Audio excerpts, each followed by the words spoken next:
Honorable members, are there any apologies to this meeting? Madam Speaker, the Chief Whip was still trying to connect.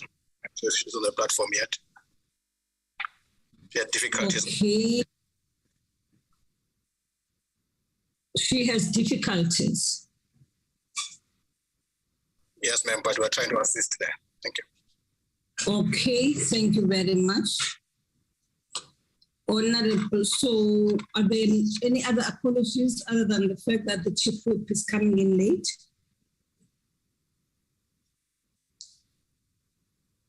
Mr. Khan, so are there any other apologies? Madam Speaker, I think Honorable Ndombela had submitted an apology. We're just trying to look for that confirmation. That's all that I had. Okay. Thank you very much. Thank you. Honorable members, may we then proceed to look at the agenda?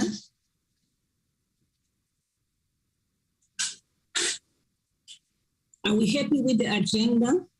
Or are there any other additional matters we would like to put on the agenda? We are happy, Madam Speaker. Thank you very much. Happy? Not happy, Madam Speaker. Yes, Honorable Kalipi. Even if it's not going to be part of the agenda, get a clarity in terms of that motion that was withdrawn of the Secretary. Okay, thank you very much, Honorable Kalipi. You will receive an explanation. Any other? So, can somebody move for the adoption of the agenda? Sheikh Imam moves. Thank you, Sheikh Imam, Honorable Sheikh Imam. Honorable member, may we now proceed to consider the minutes of the last meeting?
Thank you very much, honorable members.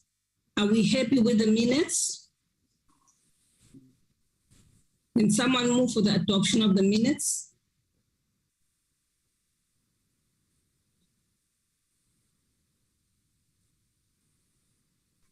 Swart moves. Good morning, Speaker. Second.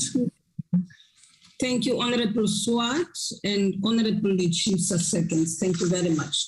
Now we proceed to deal with matters arising out of the minutes.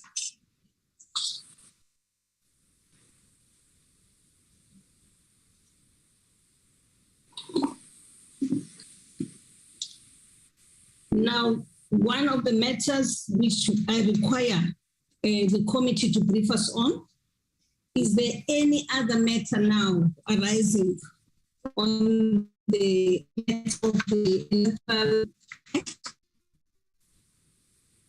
Dr. Dawu or Mr. Kaso? Ma'am, Speaker, there was a break there, ma'am. Were you asking about the Electoral Act, ma'am? Yes, the actual act.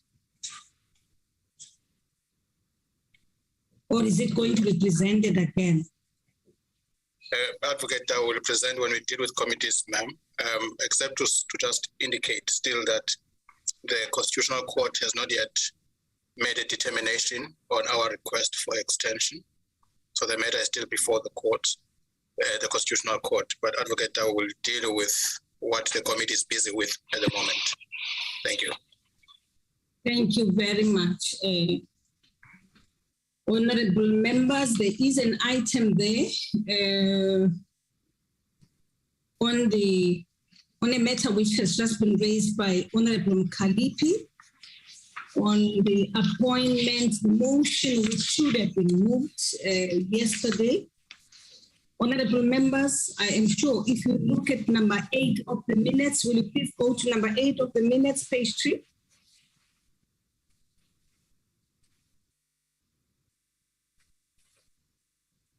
Page 3, number 8. Thank you very much. Thank you. Thank you. Thank you. Go back. Consideration of draft parliamentary program. I think honorable members, yes, are aware that I did brief the team here, the programming committee, that yesterday we would have presented the motion to appoint Mr. Kolile George as the Secretary of Parliament with effect from the 1st of June. However, honorable members, as you can see below that paragraph, somewhere it says the Deputy Speaker also announced that the Speaker had acceded to a request from General Bantu Olomisa on behalf of opposition parties for a meeting with the Speaker on Wednesday, the 25th. So we had a meeting yesterday morning on the 25th with all the opposition parties which were represented, and there we had a whole range of issues to discuss. Amongst others was the matter of the motion itself. It would seem some of the heads of leaders of political parties were not aware of the motion which was scheduled for yesterday, which was put on the agenda for yesterday. Which is a matter I would like to raise here, honorable members, to the programming committee. That all members who are in the programming committee come from political parties. And anyone who sits in the programming committee, I expect that people will then give a feedback to the leaders of their parties. What I asked yesterday is that not all of us who report back to leaders of political parties. The reason why I'm saying this is that an impression was conveyed to me that people read about it from the media, when in fact the matter had been reported here at the programming committee. But not only that, I also am aware that the Chief Whips Forum did discuss this matter. And I want to say this is a matter of concern on my side, because all of us in the programming committee, I would imagine we are representing the political parties which put us here in Parliament, and therefore we have an obligation to go back and report to both our caucuses and to the leaders of our parties. So I do want to make an appeal to all of us at this point, honorable members, that we should do exactly that on all of the matters which we discuss here. And in addition, this matter has actually, we've just deferred it to next week. We are having another meeting with the leaders of opposition parties on Tuesday morning at 10 o'clock. And I am hoping that Wednesday we will be able to have this matter on the agenda of Parliament and that this motion will be passed.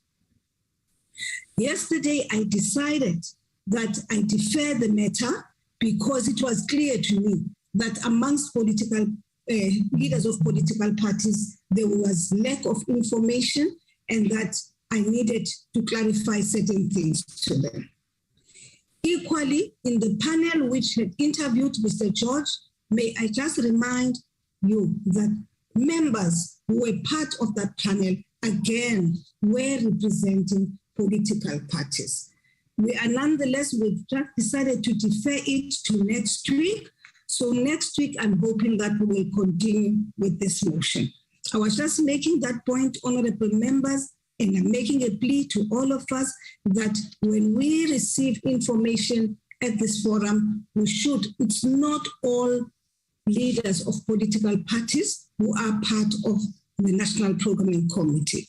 The same applies to the whippery. So all whips, because that's where issues get discussed, by the time they come to the Programming Committee, those matters have been thoroughly discussed and processed by the Chief Whips Forum. I do want to make a plea to all of us that even there, the whippery should report to the leaders of their political parties in the same way that I expect that when people come out of the Programming Committee, that people will report to leaders of political parties, so that I'm not finding myself in a situation where political parties, leaders, are actually in limbo and are not aware of some of the decisions which we may have taken here at this meeting.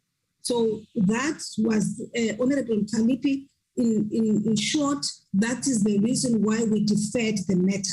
But we will proceed with this matter next week on Wednesday in the House. Thank you very much, honorable members. Honourable Speaker, it's Tasha. My hand is up. I don't know if you can see it. Oh, sorry, I'm really sorry. Honorable Natasha Mazzoni. Thank you very much, Madam Speaker.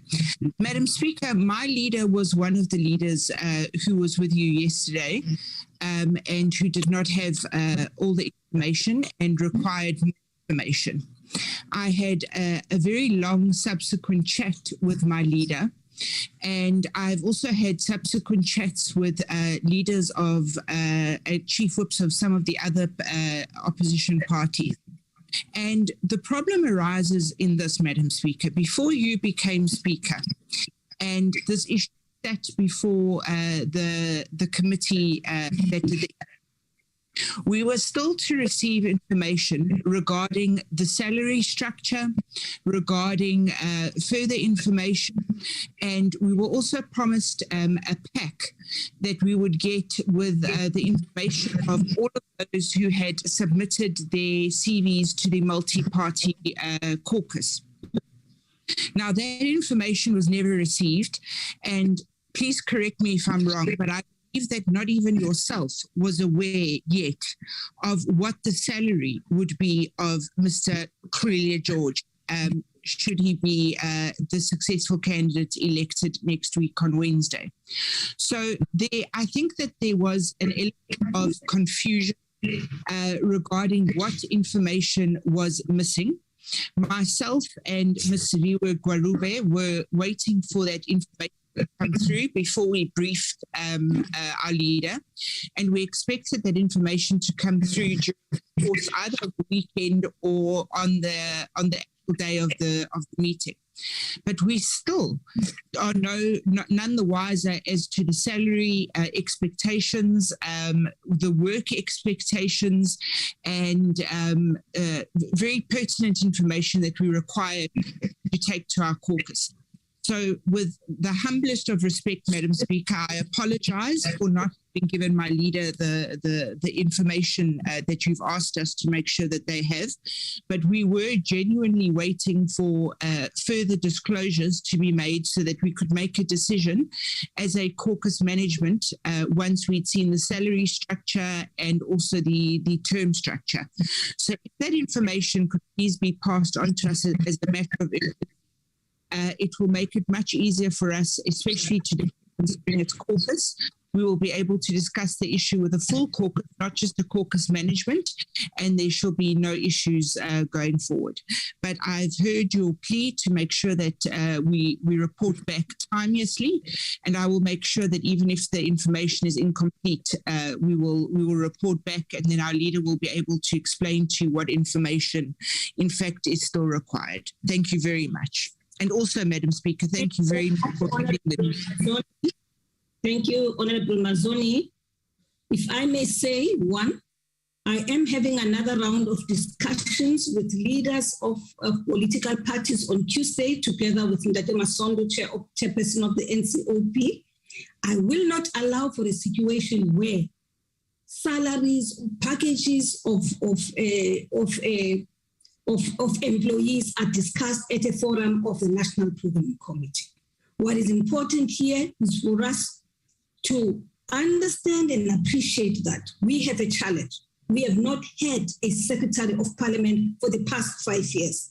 And reason being this toeing and throwing and indecisiveness in relation to appointments of a Secretary of Parliament.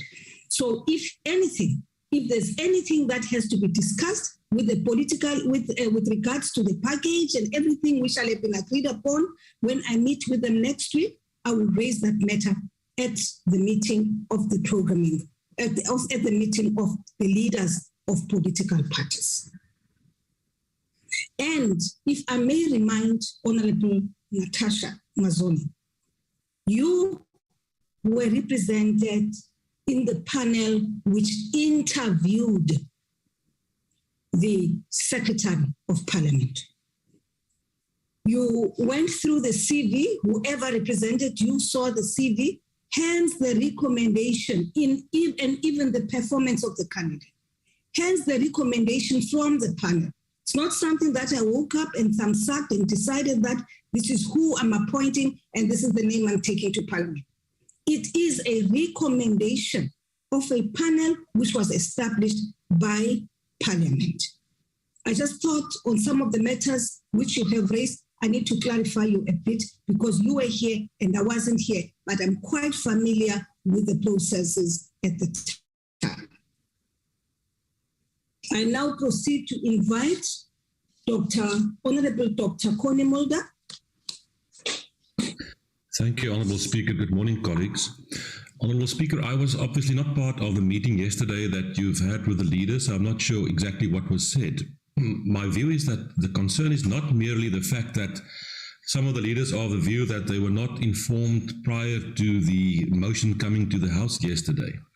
I think the problem is a bit deeper than that in the sense that there are some questions in terms of the decision taken. And I must say, I have attended, as far as I can remember, all the Chief Whips Forum meetings. I can't remember that we in the Chief Whips thoroughly discussed this issue. I know there was a panel. I don't know if the panel was involved in the final decision. I don't know. All parties were obviously not represented on the panel, but it didn't come back to the Chief Whips Forum with a report in terms of the process as far as I'm concerned. And the problem is the following, and I think we should understand that it's a sensitive issue. The Secretary to Parliament is, as far as I'm concerned, the equivalent of the Director General of Parliament as an institution. But Parliament is different from other departments. Parliament is the arm of the legislative arm, the head and the institution of the legislative arm of government. And Parliament obviously consists of both the government and the opposition. And because of that, it's absolutely essential that there is some buy-in from everybody involved in the appointment of the Secretary of Parliament. So I understand the situation and the details in terms of this, I understand that as well.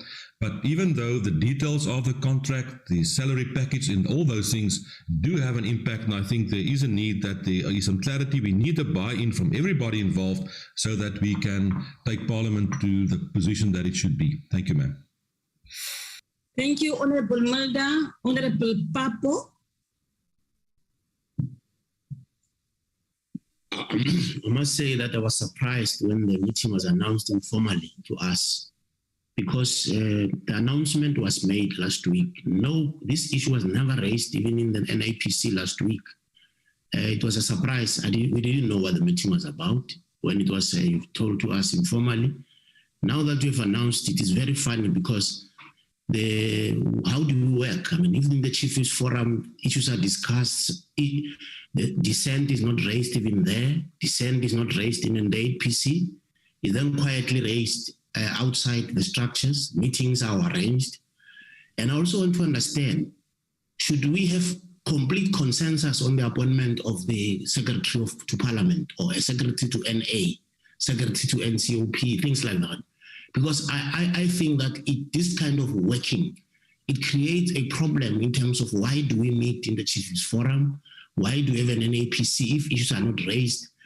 I can understand because people wanted to raise salaries and things like that. Maybe they didn't want to raise it here.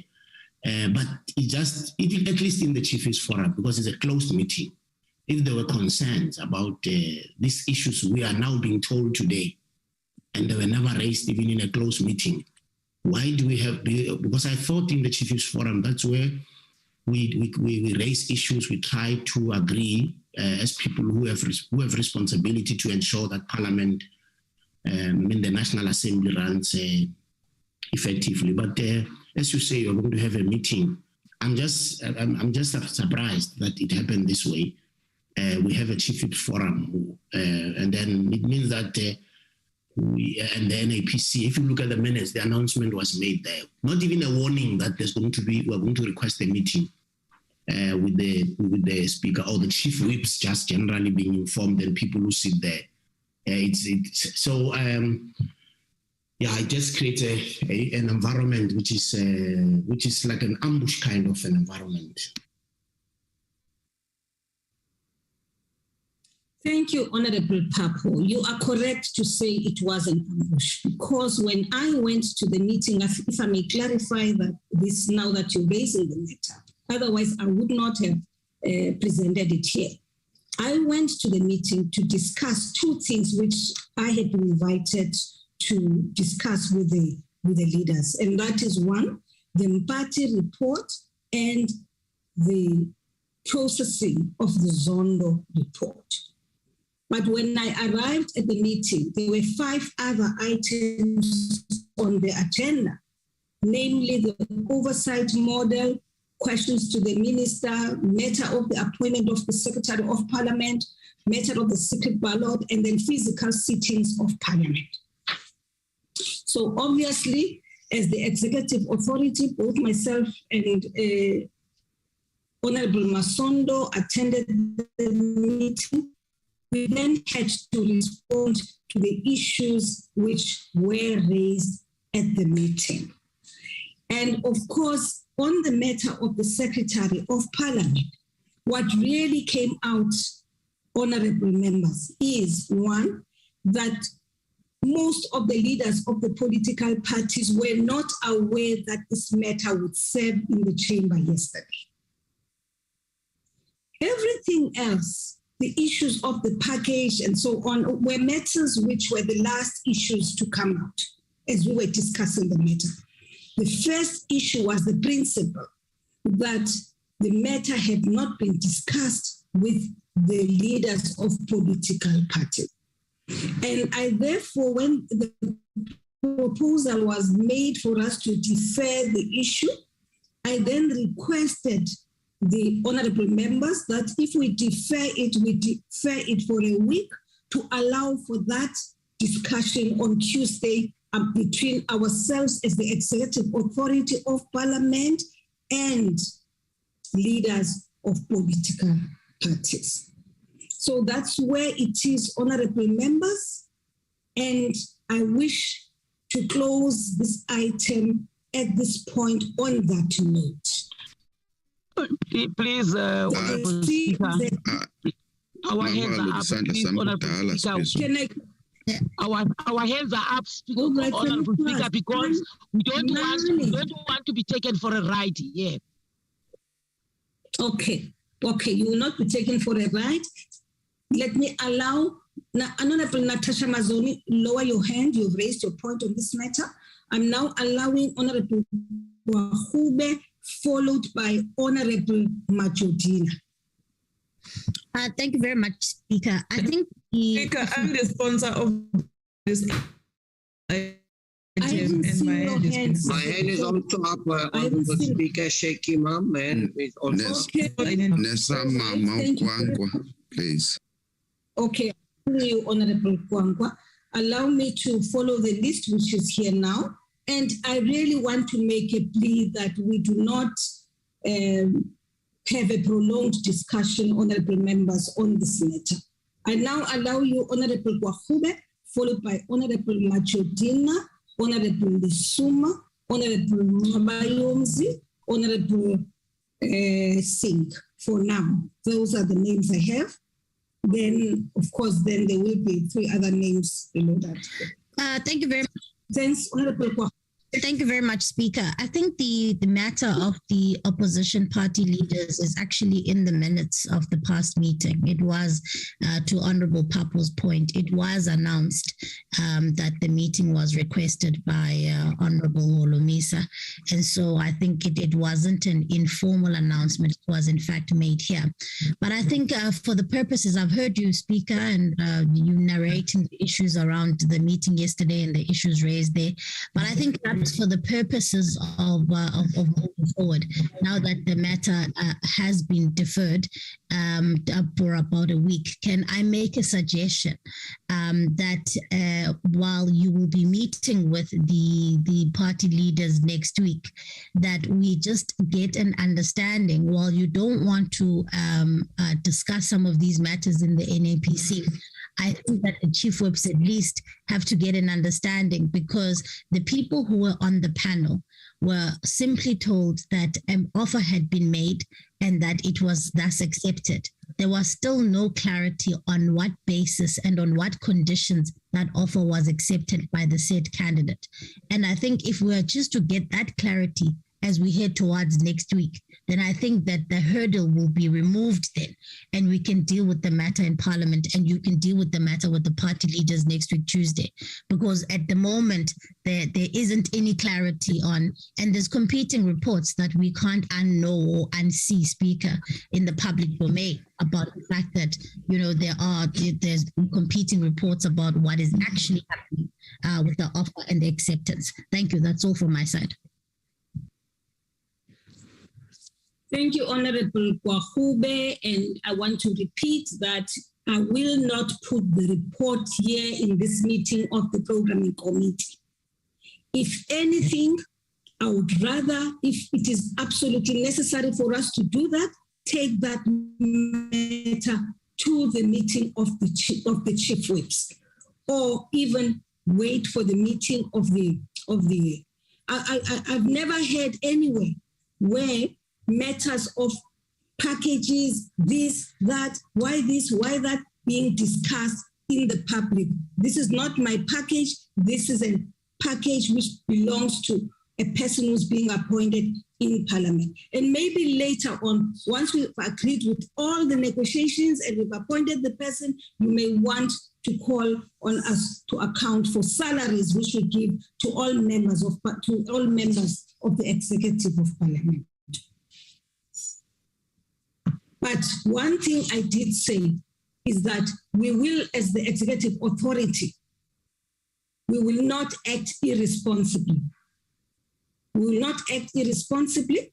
And what is important right now is for us to get a Secretary of Parliament. We cannot continue with a Parliament which does not have an accounting officer, which has a person who is currently, unfortunately, acting, and who had not been offered the job at the point before the advert came out. And unfortunately, honorable members, this is the situation we find ourselves in. Parliament has a lot of challenges, and it is even worse after the fire. Parliament has serious challenges, and therefore it is our responsibility. And by the way, members ask here all the time, why are we not having a Secretary of Parliament? When are you appointing a Secretary of Parliament? So we have an obligation as the executive authority to move on and appoint a Secretary of Parliament. I will now take Lesoma, followed by Honorable Nabayoms. I'm sorry, Honorable Pemi has just stepped out for a minute. Honorable Lesoma, Honorable Lisuma, Honorable Kwakwa, Honorable Kalipi, then Honorable Machotila. Sorry, Chief, my hand has been up. Honorable Speaker, my hand has been up for a while. I think I didn't see it, so check him. Okay. Thank you. Okay, thank you, Honorable Imam Sheikh and Honorable Singh. In that order. Thank you. Thank you very much, Honorable Speaker, and good morning, honorable members and colleagues, and your good self, Honorable Speaker. I totally agree and understand your frustration. It's well understood from where I'm seated, regardless of the rationale that is being advanced in this meeting.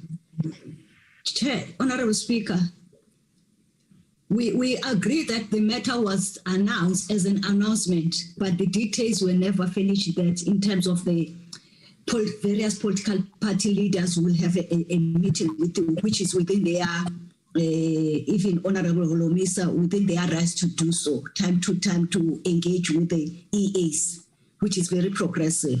However, it must be registered very strongly, Chair. If you are giving a letter with agenda items, you are giving because you have to prepare for that meeting.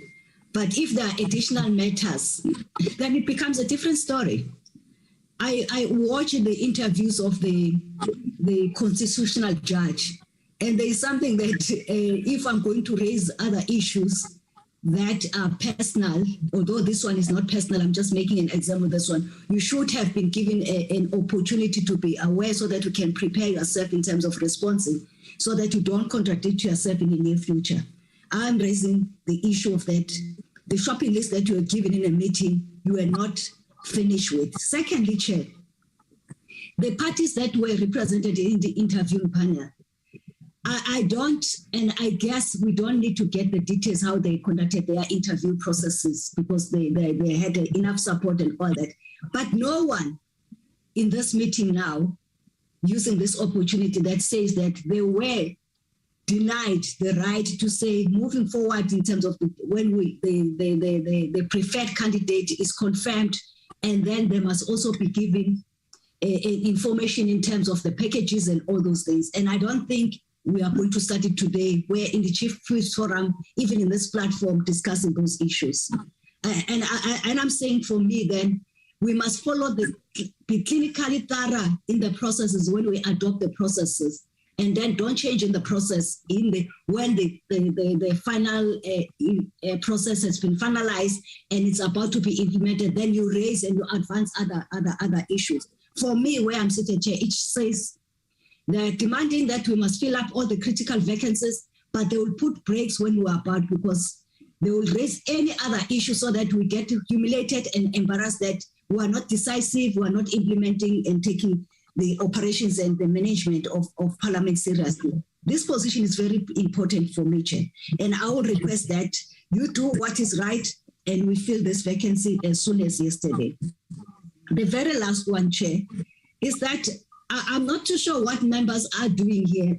Do they want to liquidate the Chief Whip's Forum, which is a closed session where we take each other in confidence, or they want the various political party leaders who are not necessarily sitting in the Chief Whip's Forum, then they need to replace us. It must be told, Chair, so that we know what matters should be dealt where, and when the overriding happens and what informs that. Thank you very much, Chair. Thank you very much, Honorable Lisuma. Honorable Mkhalipi, Honorable Imam Sheikh, I'm tempted not to allow you, Honorable Member, to speak because you were part of the meeting yesterday with the political parties. Chair, you said I was next, but anyway. So am I after Honorable Mkhalipi now? It's the reason why I'd like to speak, Honorable Speaker. Honorable members, Honorable Kwak, I find now we can do over please don't do that. Now, Honorable Kwakwa, followed by Honorable Mkhalipi, then Honorable Singh. No, Speaker. I thought I was after Honorable Usoma. That's why I spoke. But anyway, thank you, Speaker. I think, colleagues, we are complicating a relatively straightforward matter here. Why am I making this point? Is that Honorable Mazone right at the beginning said we're still waiting for some information pack to be made available to us so that as parties we can be able to make an informed decision on this matter. I do think even Honorable Kwahube, in fact, last week, indirectly cited this lack of information in the very same meeting. She even proposed a different kind of process to say maybe it should go to the financial, the committee on the financial management of Parliament, and probably out of that we're going to get a report of some kind.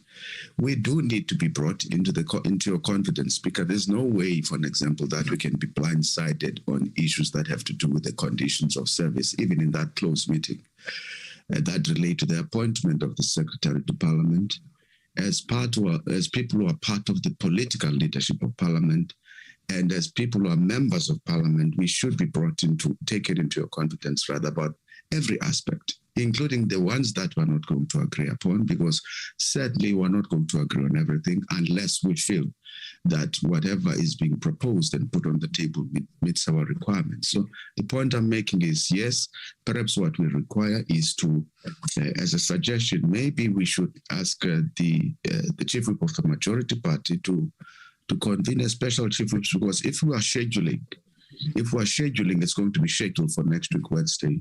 10 o'clock next week, Wednesday, for the Chief Whips Forum might be a bit too late to try and have a proper discussion on this issue. It's just a suggestion. Maybe that's what we should do, have a special Chief Whips, get a full report about this matter so that we can take it back to our caucuses and then map the way forward. Thank you. Thank you very much, Honorable Kwakwa. The next on my list, Honorable Mkalipi, then Honorable Singh. Okay, no, thank you very much, Speaker. I agree with the latter speaker, because this matter is becoming very complicated at this platform. And I don't know why Speaker seems as if he's fighting, because this matter, I raised this matter because yesterday we thought it was going to be processed in Parliament, and surprisingly it was withdrawn. Hence, I wanted to check what happened. But the fact was my understanding, which I agree that this matter must be deferred back to the Chiefs Forum, which is a closed meeting, is a salary gap between SALGA and Parliament. So I think leaders here wanted to know if Parliament have taken a decision to ensure that what the candidate was earning in SALGA is going to be matched here in Parliament. And the second point that I want to make, Speaker, is that, you know, a person who is going to be Secretary to Parliament must enjoy all political parties' support. So that's why this matter comes as if we, all of us here, have an interest. But I take a suggestion that, no, let us have especially Chief Whips Forum to discuss these matters of concern in order for all of us as party leaders, as Chief Whips, to have the same understanding. And when it comes to next week, to be placed in the order paper, all people who are political leaders who are Chief Whips have one understanding on this matter of Secretary to Parliament. I agree with you, Speaker. It has been 5 years. And there's a vacuum, there's been a vacuum. And the acting Secretary to Parliament has been acting to that position. So now it's high time to fill that position. Generations on the day where we are going to say our political position on the candidate itself, but the institution needs a Secretary to Parliament. The second thing, Speaker, I think the Chief Whip of the ANC, because we did talk about this point yesterday, that we are to meet with you as a new Speaker, as a new Speaker of Parliament in the institution. So we still have to raise some of the concerns, because there's a lot of things in this institution called Parliament that need your guidance and your view, a very robust and open engagement in order for us to have an understanding of what is happening in the institution itself. So I agree, Speaker, maybe we can suffice to say that, no, let us go back to the Chiefs Forum and to have a special Chiefs Forum regards to this matter, because if this matter is going to be tabled on Wednesday, it means we are not going to have sufficient time to engage on the matter. Thank you very much, Speaker. Thank you very much, Honorable Kalipi. Honorable Singh. Thank you very much, Honorable Speaker. I hope I'm clear, because I'm in an area where connectivity is not too good. But Honorable Speaker, you know, on this matter, there are two issues. One is the fact that there was an interview panel that was set up some 18 months ago, if I can recall, with independent panelists. And the recommendation of that panel was unanimous in that Mr. George was the number one. And then there was a preferred number two. However, after that, the EAs were to have engaged with Mr. George in terms of the salary package. And I think those negotiations took longer than than it should have. And the panel recommended that the number 2 person be appointed. Unfortunately, the number 2 person was then appointed as Director General of another department within government. So the point is here, there was unanimity on the person of Mr. George. Secondly, Honorable Speaker, the issue of salaries is prescribed, and nobody can work outside prescribed salary ranges. If there is a range, even if it's a minister or an EA, a salary package is prescribed and nobody can work outside of that. So from our side, my party has been fully informed, and our mandate is that we support the person that was recommended. However, the salary package and the range will be negotiated by the EA within the prescriptions of what is allowed. We cannot change salaries, midway to suit one person or the other. So I think that is the position, but perhaps the Speaker would want to at some stage indicate, that the negotiations were concluded with this gentleman. He's prepared to take, I won't say a salary cut. Personally, we are not worried about how much he earned before. He earned a lot of money. But if he, as he said in the interview, is prepared to serve the nation within the prescribed package, then I don't think we'll have a problem. But perhaps, Honorable Speaker, you will decide with the chairperson of the NCOP how you want to take forward the issue of the package, knowing full well that one cannot go outside the range that is advertised and prescribed. Thank you. Thank you very much, Honorable Singh.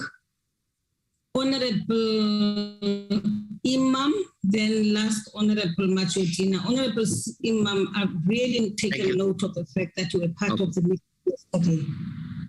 Thank you, Honorable Speaker. First of all, allow me first of all to apologize, Honorable Speaker, because we were not aware of the fact that there were political parties represented in the panel when this matter was dealt with, and neither was that brought up when you raised the matter, particularly in the programming committee.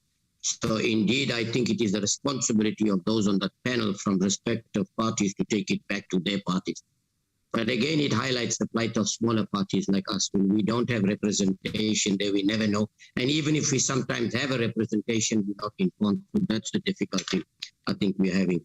I think, Honorable Speaker, you also expressed to us the seriousness of what's happening at Parliament, the lack of leadership and things like that, which calls for this matter to be urgently dealt with. Now, my experience on previous panels that I've been in, we've never ever discussed the issue of salary scale or packages at all. We go on the CVs of the prospective candidates, and we do that, and the rest is left to the respective parties to deal with that. So I think, from our side as the NFP, we believe that you need to accelerate this process, given what you have said to us yesterday, now that we have a better understanding of what's happening in Parliament, and bring this matter to finality as soon as possible so that you can have leadership at Parliament that can assist you so that you can function in a satisfactory manner. Thank you very much. Thank you very much, Honorable Imam Sheikh. Honorable Chief Whip of the Majority Party. Thank you very much, Honorable Speaker. Greetings to all my colleagues, the members of NAPC and the staff of Parliament. Honorable Speaker, I think some members are distance here. The matter was served in the Chief Whip's Forum to an extent where members requested to do declarations. If they had issues that were outstanding, why did they ask about declarations? I think we have to be genuine when dealing with such matters. And surely I agree with other members here that we cannot come and discuss salary here in a public platform. I note the suggestion that let's convene a special Chiefs Forum. But it is important that when members have issues, they must raise issues here. And it is not our responsibility to go and brief their leaders of parties. Each and every chief whip must be able to brief. And we come here, Honorable Mazzoni, to apologize for things that you have not done. for things that you have not raised in the meeting. I think we must not play games here. As the ANC, we support the move that we must get a secretary for parliament as soon as possible. And the reason why this matter was scheduled for yesterday, because this person is supposed to start on the 1st of June, and we agreed that let that be on the program, let that be on the order paper. But now, at the last minute, that was changed. We cannot work like that. We cannot disorganize parliament because of our inability to go and brief our parties. So this must not really be repeated next time.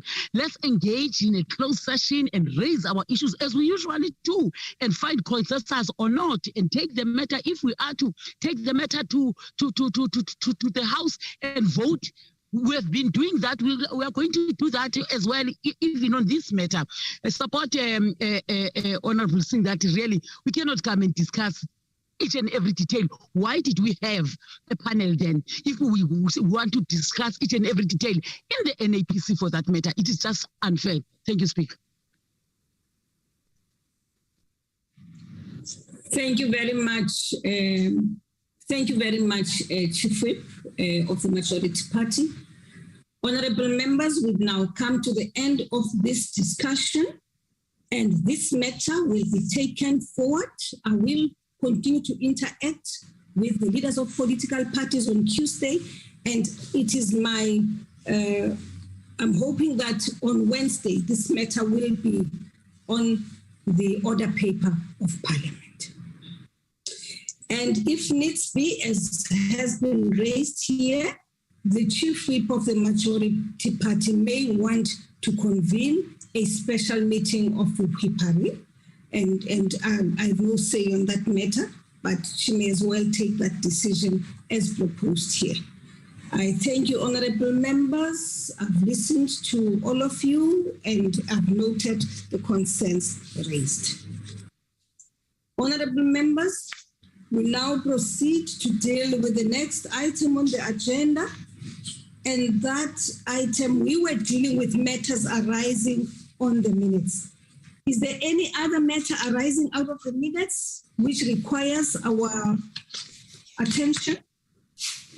There's a hand from Honorable Swart, ma'am. Honorable Swart. Good morning. Good morning, colleagues. The one issue that was part of the minutes was the reference to the WHO treaty, and we did receive a document from Mr. Kaso, which I wanted to thank him for. I just wanted to highlight that there are two issues there.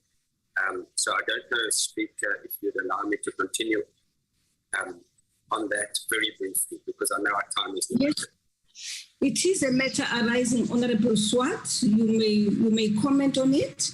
Yes. Otherwise, also is ready to give us an update on the matter. Maybe after he's given the update, if it's necessary. Thank you, sir. Thank you very much, Honorable Swart. Honorable Mr. Kaso. Madam Speaker, just to indicate that we really have not been able to obtain a document about the treaty on pandemics. But what we do understand is that there are discussions at an international level about such a treaty. And we have been advised that there will be consultations at the appropriate time. But at this point in time, there is no treaty in place on pandemics, and the matter is still under negotiations. That's the information that I have. And that's the information I've conveyed to the honorable members. And we have advised that maybe the Portfolio Committee on Health and the one on International Relations should pursue the matter with a view to obtaining more information. Thank you, ma'am. Thank you very much, Mr. Kaso. I see the hand of Honorable Mazzoni. Thank you very much, Madam Speaker. Madam Speaker, I'm very pleased to see the programming of questions to the Deputy President. And just in line with that, I was wondering if there has been any chance to see if the president may be able to come before we close the term to do a question session with us or not, if his availability has been ascertained or not. Thank you. Thank you very much, Honorable Mazzoni, and I would want to raise a question to you on that matter, because I have received a letter from Honorable Gwahube proposing that we should schedule a session with the President for questions. And I was wondering if you did discuss this matter at the Chief Whip's Forum, because that in the main is where you discuss all of these issues. This is where you process issues. This is where you engage on these matters. And by the time it comes here, Honorable Lisuma puts it as a proposal in the programming committee.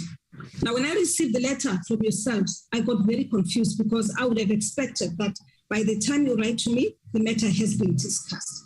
And maybe those who are part of the group may want to clarify the matter. And I call on Honorable Papo. I see his hand.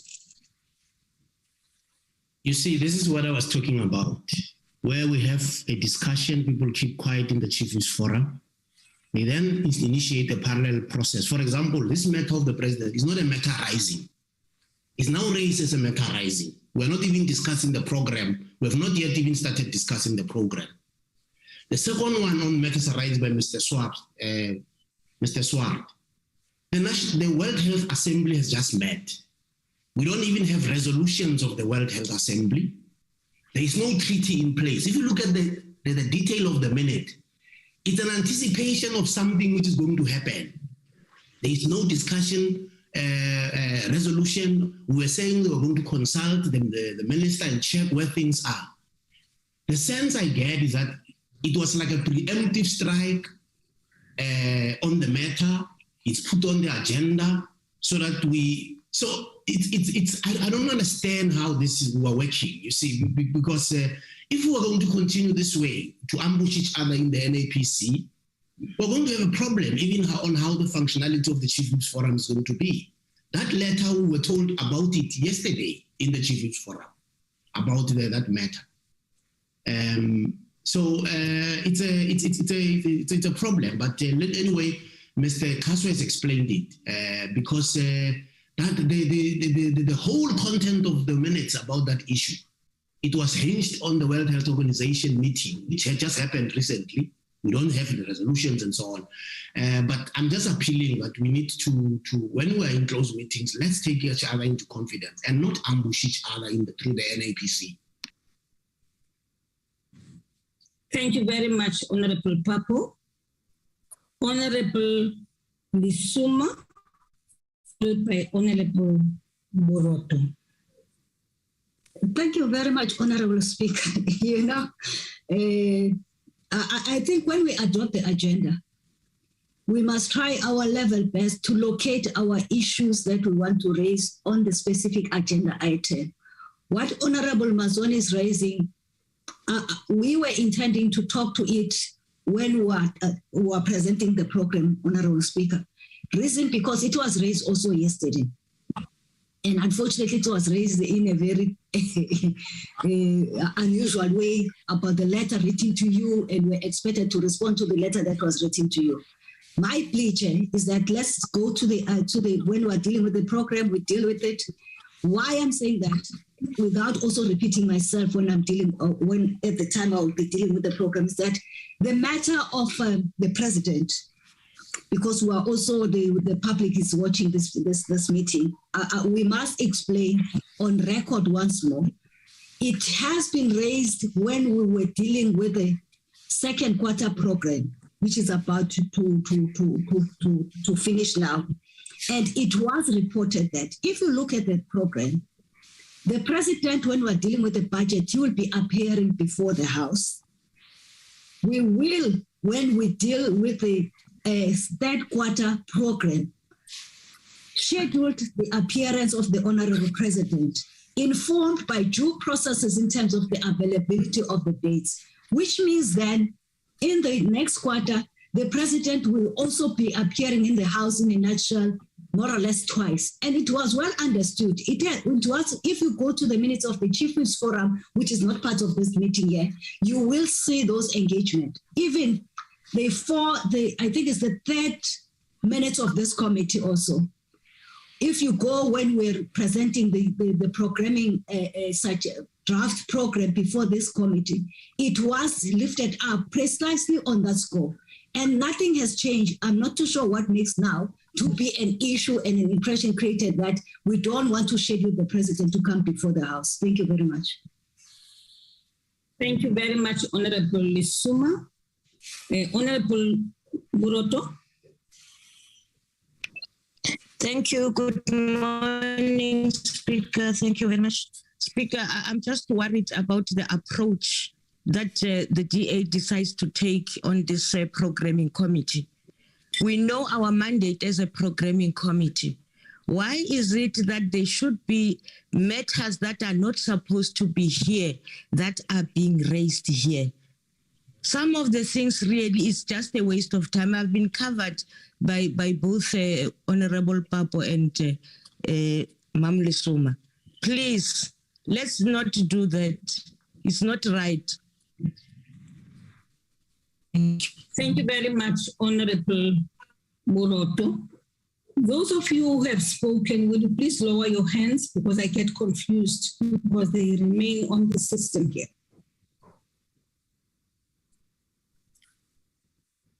Thank you, Honorable Papo. Honorable Swart. No, Speaker, I appreciate the input, and very quickly, this was a matter that correctly should be referred to portfolio committees, and I'm referring to the WHO proposed treaty, but there are two issues there, and that is the amendments to regulations, which is a separate issue.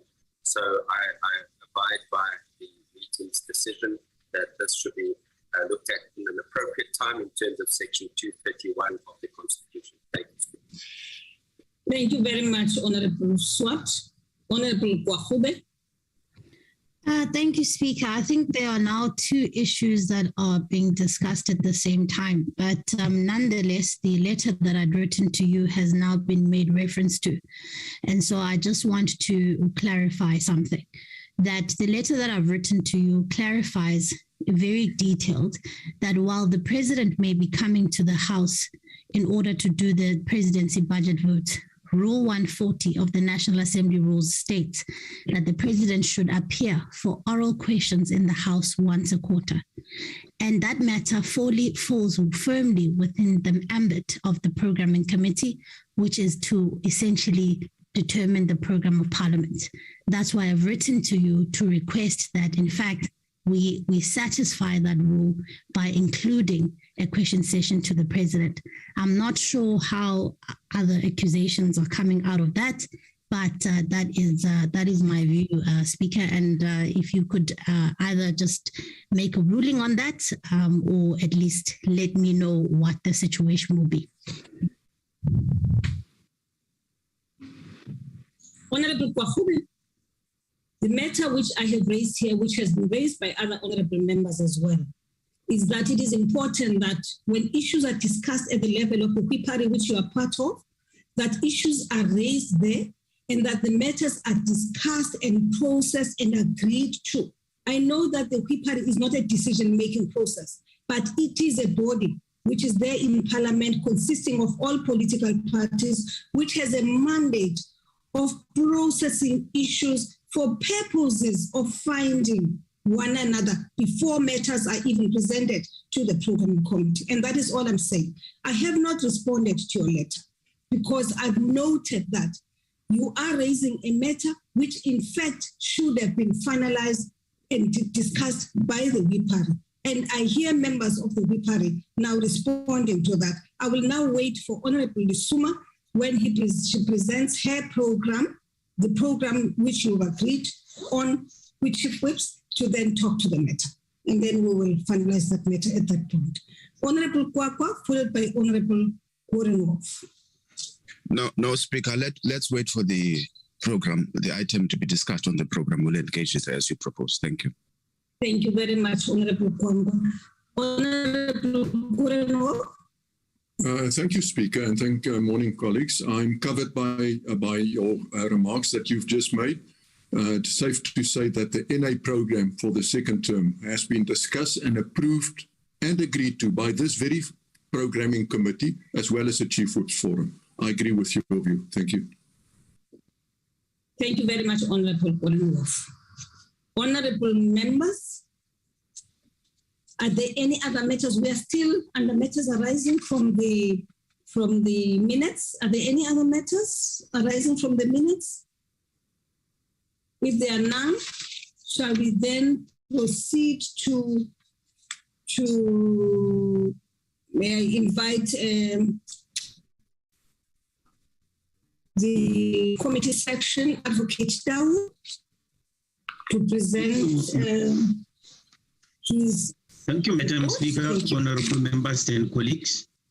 Our report will start on slide number 3. On this slide, Madam Speaker, the PC on Social Development has revised the finalization of fundraising amendment bill because the committee is prioritizing a child amendment bill. The next update is on slide number 4. Yeah, on this slide, the PC on justice is going to schedule further deliberations on traditional courts bill. The committee had briefings yesterday. The next update is on slide number 5. On this slide, as indicated earlier on, PC on social development was supposed to finalize the Children's Amendment Bill on the 18th, but the committee scheduled further deliberations on the 25th and the 1st of June. The next update is on slide number 9. On this slide, it is the issue of Electoral Laws Amendment Bill. The committee initially wanted to finalize the bill on the 17th of May, but the committee is now continuing the deliberations with the intention to have the motion of desirability and further deliberations on the 31st of May. The PC on police finalized the Criminal Laws Forensic Procedure Amendment Bill. The next update is on the slide number 10. On this slide, we just show the 2 bills that have been referred to the committee, PC on Employment and Labor and PC on Communications. The PC on Communications has already scheduled deliberate briefings on South African Post Bank Limited Amendment Bill. Slide number 11. On this slide, the Standing Committee on Finance has completed clause by clause on the bills that are before the committee, and the committee is planning to finalize the report on the 2 bills on the 31st of May. The next update is slide number 12. Yeah, on this slide, PC on Agriculture, Land Reform and Rural Development, together with PC on Employment and Labor, will start with the oversight visit in Northern Cape and Mpumalanga to conduct comprehensive oversight work on living conditions of the farm workers and farm dwellers. The next update is on slide number 13. On this slide, PC on Trade and Industry has finalized the appointment of Chairperson of National Lotteries Commission. The next slide is on slide number 13. On this slide, there are 2 petitions before PC on Transport and PC on Public Works. PC on Transport is going to have deliberations on the 31st of May, while PC on Public Works and Infrastructure will revise the program to include the petition. The next update is on slide number 20. On this slide, Standing Committee on Finance has finalized 2 international agreements yesterday. The reports should find their way on the order paper. This concludes our report, Madam Speaker. Thank you very much, Advocate Dow. Honorable members, any observations? Honorable Dr. Connie Mulder. Thank you, Madam Speaker. It's not specifically with regard to any business in front of any current committee, but it does have to deal with committees. I'm not sure where we should fit that in. I want to ask if we have decided in terms of how we're going to deal with the Zondo Commission. Are we going to create a specific committee? Are we going to create an ad hoc committee? And if so, what would the timescales be? I don't know if we can deal with that or where we should deal with that. Thank you, ma'am. Thank you very much, Honorable Mulder. Mr. Castle. Thank you, Honorable Speaker. The approach is as follows, that for matters that need the urgent attention of Parliament, for instance, issues that affect honorable members coming out of the reports, those matters are referred immediately to the relevant committee. So far, it has been the Ethics Committee. And the Research Office is going through all the parts of the reports that are in the public domain, just to process them and arrange them such that when the time comes for matters to be referred to committees, that is able to happen. Now, this committee has discussed that when we get to the time when the final report is released and the implementation plan, that matter will then go to the Rules Committee. The Rules Committee will then make a determination in terms of how the issues must be dealt with, whether they should be dealt with by their respective committees or there should be an ad hoc committee. The Rules Committee will deal with that. But just to summarize, issues that need urgent attention, those will be dealt with even before that. Thank you, ma'am. Thank you very much, Mr. Castle. That provides you with the answer, honorable member. Thank you, ma'am. Shall we then proceed to entertain the report of the Bills Committee from Dr. Mbata? Thank you, Honorable Speaker. Good morning, honorable members and colleagues. Advocate Tau has already covered the report on the Criminal Law Forensic Amendment Bill that is on the order paper for second reading and consideration. With your permission, Madam Speaker, the Bill's Office has prepared a report on the 2022 legislative program as approved by Cabinet. This opportunity, Madam Speaker, will allow the Bill's Office to give a Bill's Office perspective on the executive legislation program submitted annually. I believe the 2022 legislative program has been distributed to the committee with all the other papers of today's meeting. Titled 2022 Legislative Program as approved by Cabinet. On the screen is a brief summary which I shall discuss shortly. But before I go to the summary, Madam Speaker, I want to mention that the reality is that most bills on the LOGB list still have a long way to travel before they can be officially introduced and referred to the committee and then to JTM. Central to this is the interaction between the chief state law advisors and the responsible department or the cabinet. The Chief State Law Advisor's Office provides two preliminary opinions to Cabinet. The first opinion is in respect of the publication of the draft bill for comment, and the later one for the introduction. It is after the latter opinion that Cabinet moved to a position where it could approve the bill for the introduction. So, Madam Speaker, when a draft bill appears on the horizon, there is normally much work to be done before the bill will be certified for introduction. And this lies on the terrain of the executive. It can, and really it does, often take years to complete, which we understand, because if all the executive procedures are not followed, the bill can and will run into problems in committee stage. Even after this process, a committee can still reach a point where it deems it proper to refer the bill back to the department we do have an example that we all know of the state liability bill, which it was introduced as B16 of 2018, and this bill was introduced on the 31st of May 2018. It is also a very real possibility that some of the bills on the list will not reach Parliament, not in this Parliament, nor in the next Parliament. It's almost in the nature of draft legislation. Therefore, the Bills Office has learned to study the program and keep it ready, but until and unless the State Law Advisor's Office certifies the bill for introduction, there's nothing that will happen on our side. Madam Speaker, I will now speak or refer you to the displayed report. Let's start from slide number 2.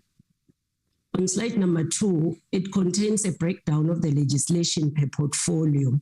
So each portfolio, we've put the number of legislation that it's anticipated to be introduced under that portfolio, which is, it goes back to the total of 69 bills that we are expecting for the year 2022.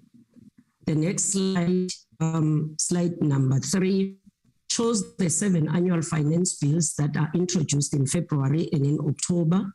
2 of them have already been introduced. The Division of Revenue has been introduced and passed, and the appropriation bill is to be passed in June. And 5 bills are to be introduced with the MTBPS in October. The next slide, slide number 4, presents the general status of bills that are on the list. So on the list, we've got 32 bills that are not yet submitted to the Chief State Law Advisor's Office. And we've got 5 bills that were submitted to the Chief State Law Advisors. And 18 of these bills have preliminary opinions from the Chief State Law Advisors, which were submitted to departments.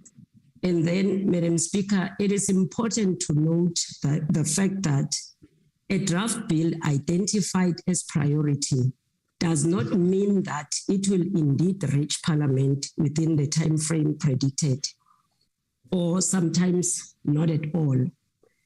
We will give you an example, Madam Speaker. In the 2020 legislative program, big emphasis was placed on the bills that were addressing the gender-based violence. Some of them were from justice, police, and social development. Some of those bills have not reached Parliament yet and maybe never will. The older person bill, it's one of the bills which were part of the legislative program, and this bill has only been introduced this year on the 3rd of May. The next slide, the last slide, Madam Speaker, covers the parliamentary steps before introduction of these bills.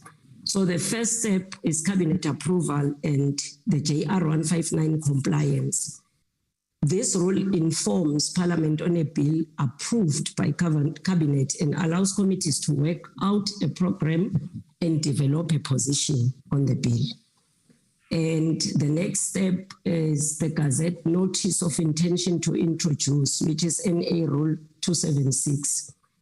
The important one for us as the Bills Office is the third step, which is certification by the State Law Advisor in the NA Rule 279, subsection 2. When this is done, we continue with editing, proofreading, and consultations on the bill. And when all these steps are certified or satisfied, we finally print and distribute the bill and publish for its introduction in the ATC. That's all from this report, Madam Speaker. I thank you.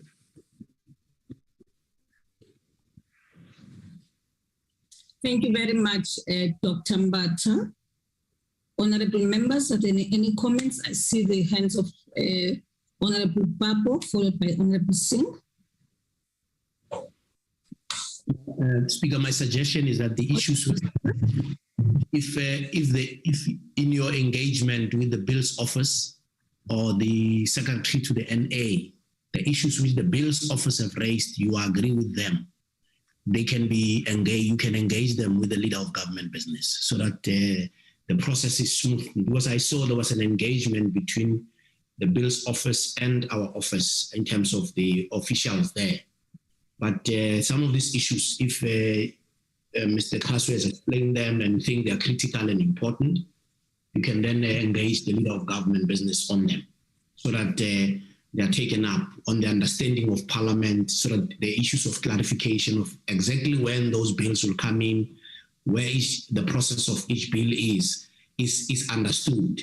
And then the actual time frames for Parliament are then clarified upfront so that we don't end up with a situation where bills are presented in the last quarter of the year, and then Parliament is forced to then speed up those bills. I'm just saying that because at the moment it's just the engagement is happening there. If it can be clarified there, that's good and fine. But if it's not, I think it may be necessary. The same way you had asked for the legislative program, if there are issues, maybe that the officials will need to engage, clarify each other and have an understanding, and then you get a report on each and every bill and the program of Parliament. I thought that could help, because if we wait and then there's the lateness, it can create a problem. But the office is aware, because the Bill's office has been engaging with the officials in the Office of the Leader of Government Business on some of the issues which they have raised now in the NAPC. Thank you very much, Honorable Papo. Honorable Singh, followed by Honorable Kalipi. No, thank you very much, Honorable Speaker. I want to follow in the same vein as Honorable Papo, but put another twist to the tail, in that, Honorable Speaker, I think it's the first time we've had such a long report from the Bill's office, the second part of the Bill's office. And on a number of times, the mention was state law advisors. Now, we as Parliament have the responsibility to ensure that there's legislation on the table that can be enforced so that South Africans can benefit from the enforcement of those regulations and those acts. I think, in addition to what Honorable Papo has suggested, Honorable Speaker, perhaps you need to engage and report back to programming on under whose purview does the Office of the Chief State Law Advisor fall?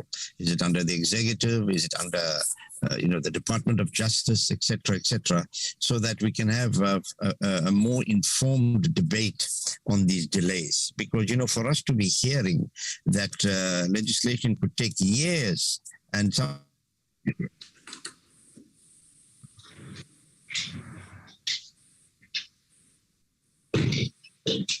Are you still here, Honorable Singh? I think there's a problem with your network. Okay. We proceed to Honorable Singh. Are you back? Okay. Honorable Mkalipi.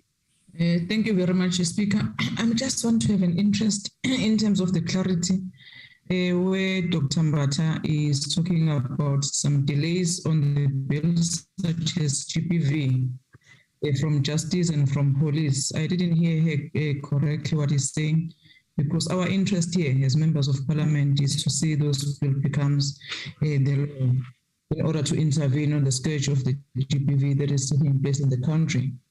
And secondly, Speaker, the 32 bills that she's saying that he has not arrived at the desk of the state law. So if we can have a way to get who are those bills, because some of the political parties have also submitted some bills to be processed in Parliament.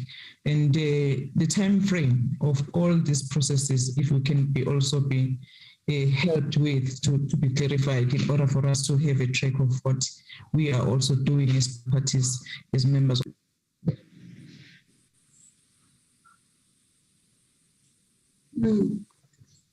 Honorable Mkalipi.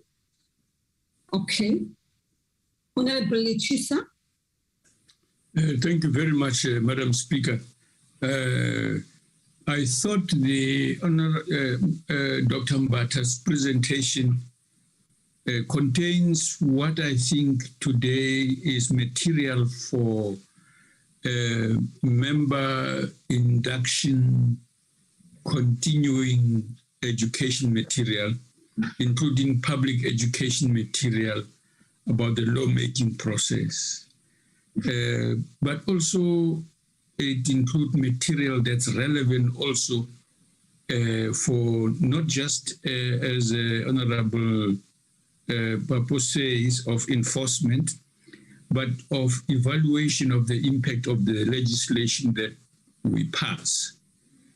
Like Honorable Mkalipi, I thought that there were 3 bills that were promised that the president has already signed that relate to gender-based violence. So I thought Dr. Mbata could distinguish between those and those that she said never arrived on the table, for example, because I think that needs clarification.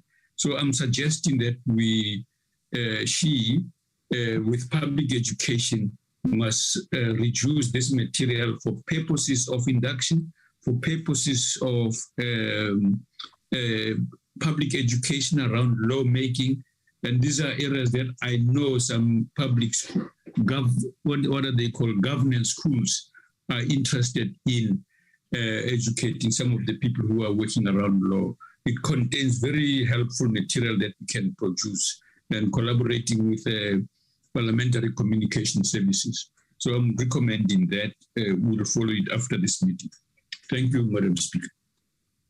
Thank you very much, Honorable Deputy Speaker. Honorable Nico Shibabu.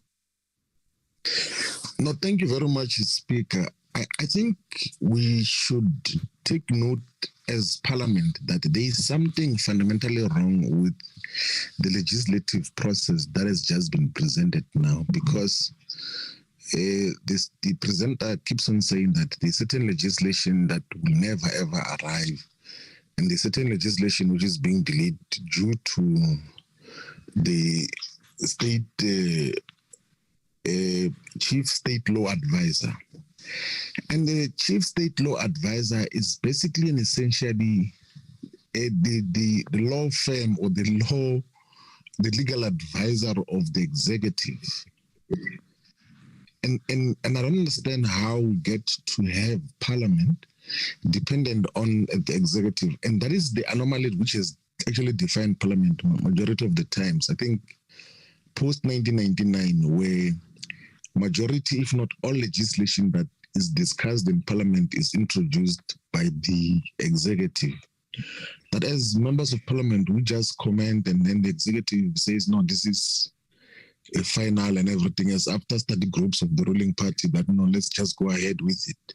So Parliament is basically useless because it doesn't initiate legislation. Majority of the times, when we introduce legislations, it gets to be delayed or frustrated because it is taken to the executive to comment as to how we should pitch and what should be the contents of what we are trying to say must be law in South Africa. Effectively, Parliament has got no role in lawmaking, and the Constitution obliges us to be the lawmakers. But currently, it is the executive that is making laws for us. I mean, we are just commenting on what laws that they've got to introduce and everything else. There's nowhere in the Constitution or legislation that says that we should first wait for the executive to introduce laws and then comment on that. Committees can introduce legislations, members of Parliament can introduce legislations, but the pattern now thus far has been such that it is the executive that is basically throwing legislation to justify their actions to Parliament, and Parliament just rubber stamps and it goes back as normal. So, and that is entirely problematic. I would think that we'll have to have a far much more deeper discussion on how do we position Parliament as a lawmaking body, as a relatively autonomous institution, because the Constitution envisaged a situation where Parliament will have some degree of relative autonomy to the executive and to the judiciary and everything else, because we've got different functions. But currently, you can't point to any legislation, meaningful legislation, which has been initiated and subsequently passed in Parliament. All of these legislations that we deal with, almost all of them come from the executives. The ones which we try to introduce, they get to be systematically suppressed by the manner in which legislation has been treated thus far. I think we must have to deal with it differently, Speaker. And if we cannot exhaust this in this meeting, we'll actually make a submission ourselves as EFF as to how legislation should be approached much more different to what is the case now. Like, on what is separation of powers if we all are going to rely on one legal advisor of the state, of the executive, not of the state, of the executive, on how legislation must be handled and everything else? It's entirely problematic and it must be changed. Thank you very much. Thank you very much, Honorable Shivambu. Honorable Plapo.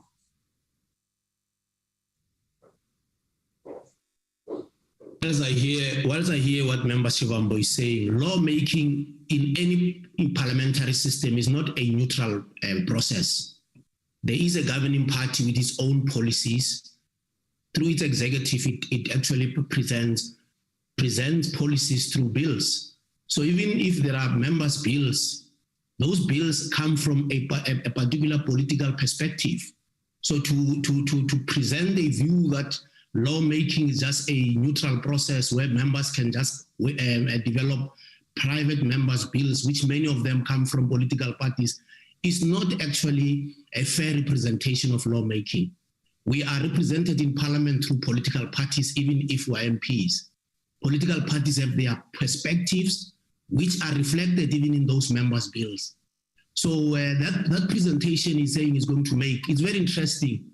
It's going to be very interesting because he creates an impression of a neutral lawmaking process, which is not correct. Let him present that particular proposal we'll engage in. We are clear about lawmaking.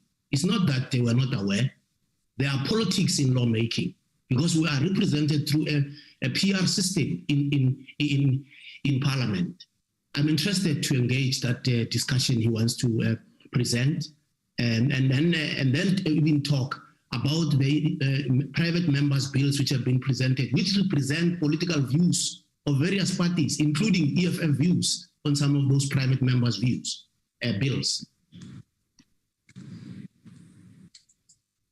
Thank you, Honorable Papo. Honorable Chisa, you still have a hand. I don't know if it's your hand or...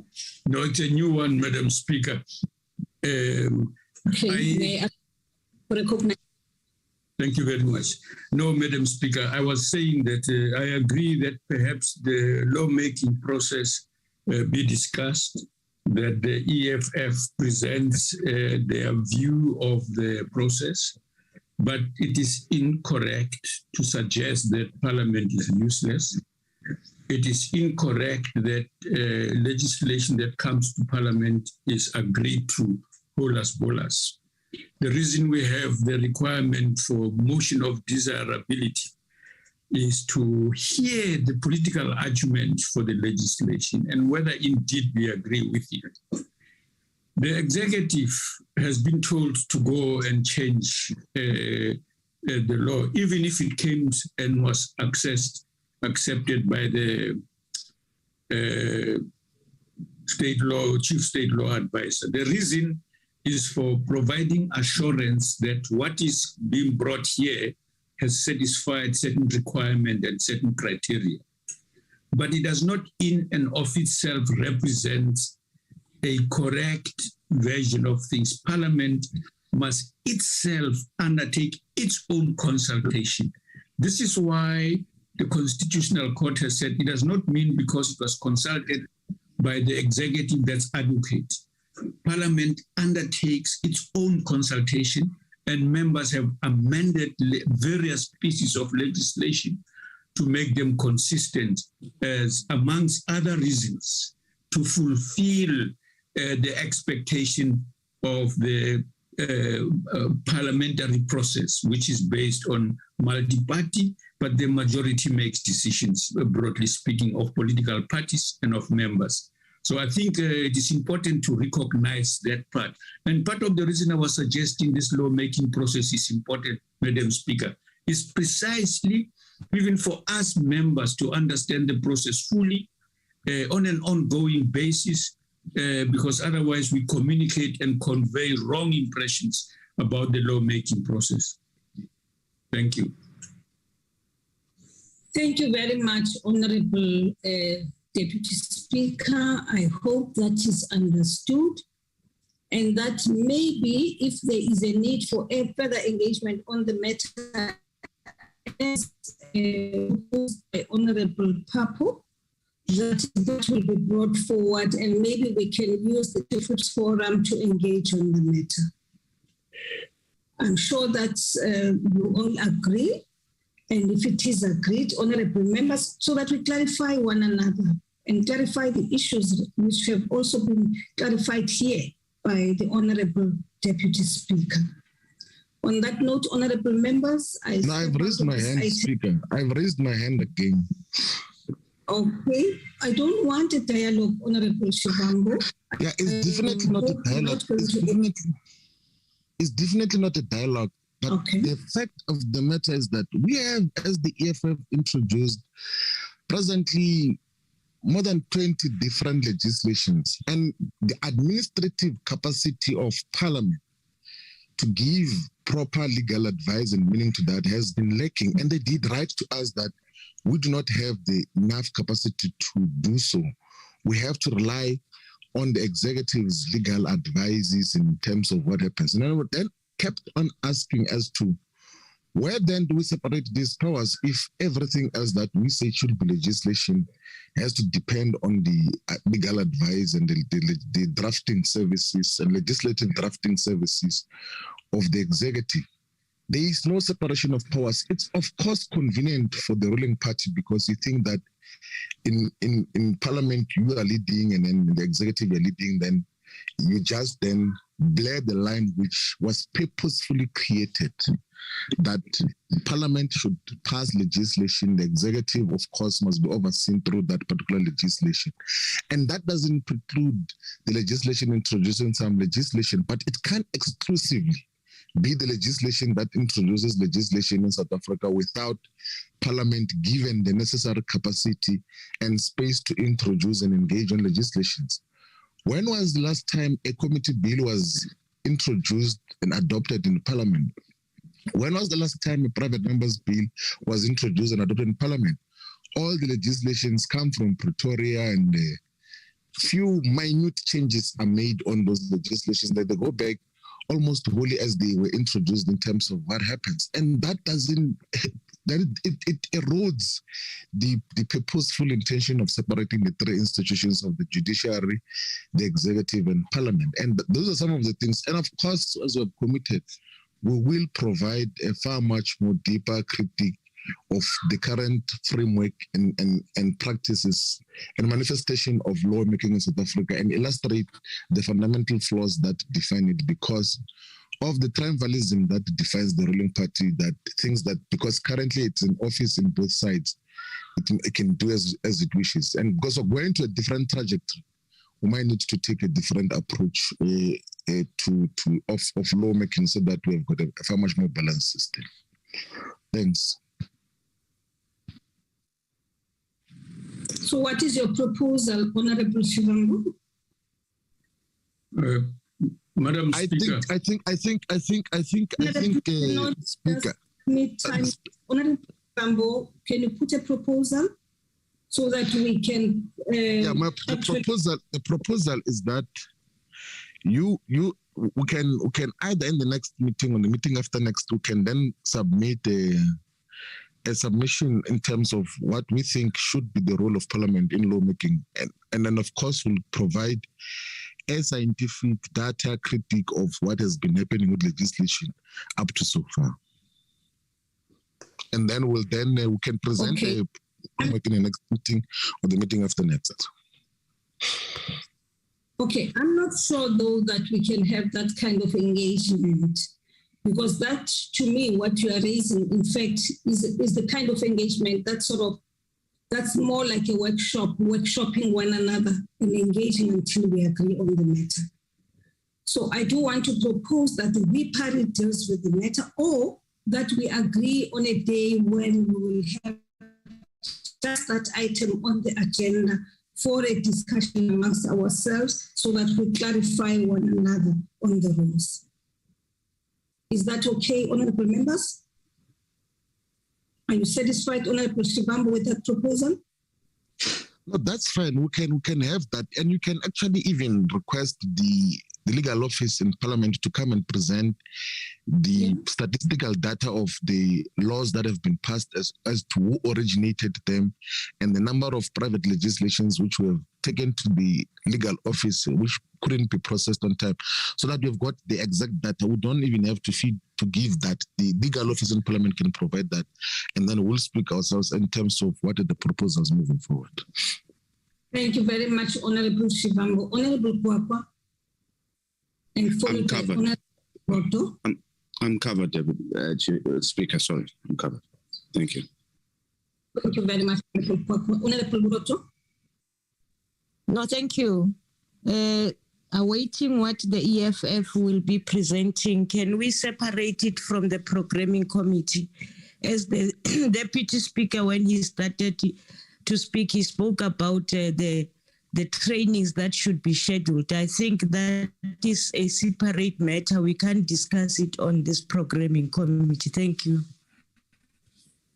Well, thank you very much, Honorable Buroto. As proposed, honorable members, that this matter, what Honorable Shivambu is actually proposing is more of a workshop, so that we engage and understand and even receive a report from the legal team of Parliament. And once we have understood one another, and maybe then we can come to the programming committee. For now, if we agree that the matter should come to the programming committee, what it means, in fact, is that we will not discuss the program of Parliament, and that will, in fact, focus on the issue of legislation. So I will request the office of Mr. Kaso, together with the legal team, to prepare for such a discussion, not in the programming committee meeting, but in a different forum where we will help one another understand where we stand in the matter.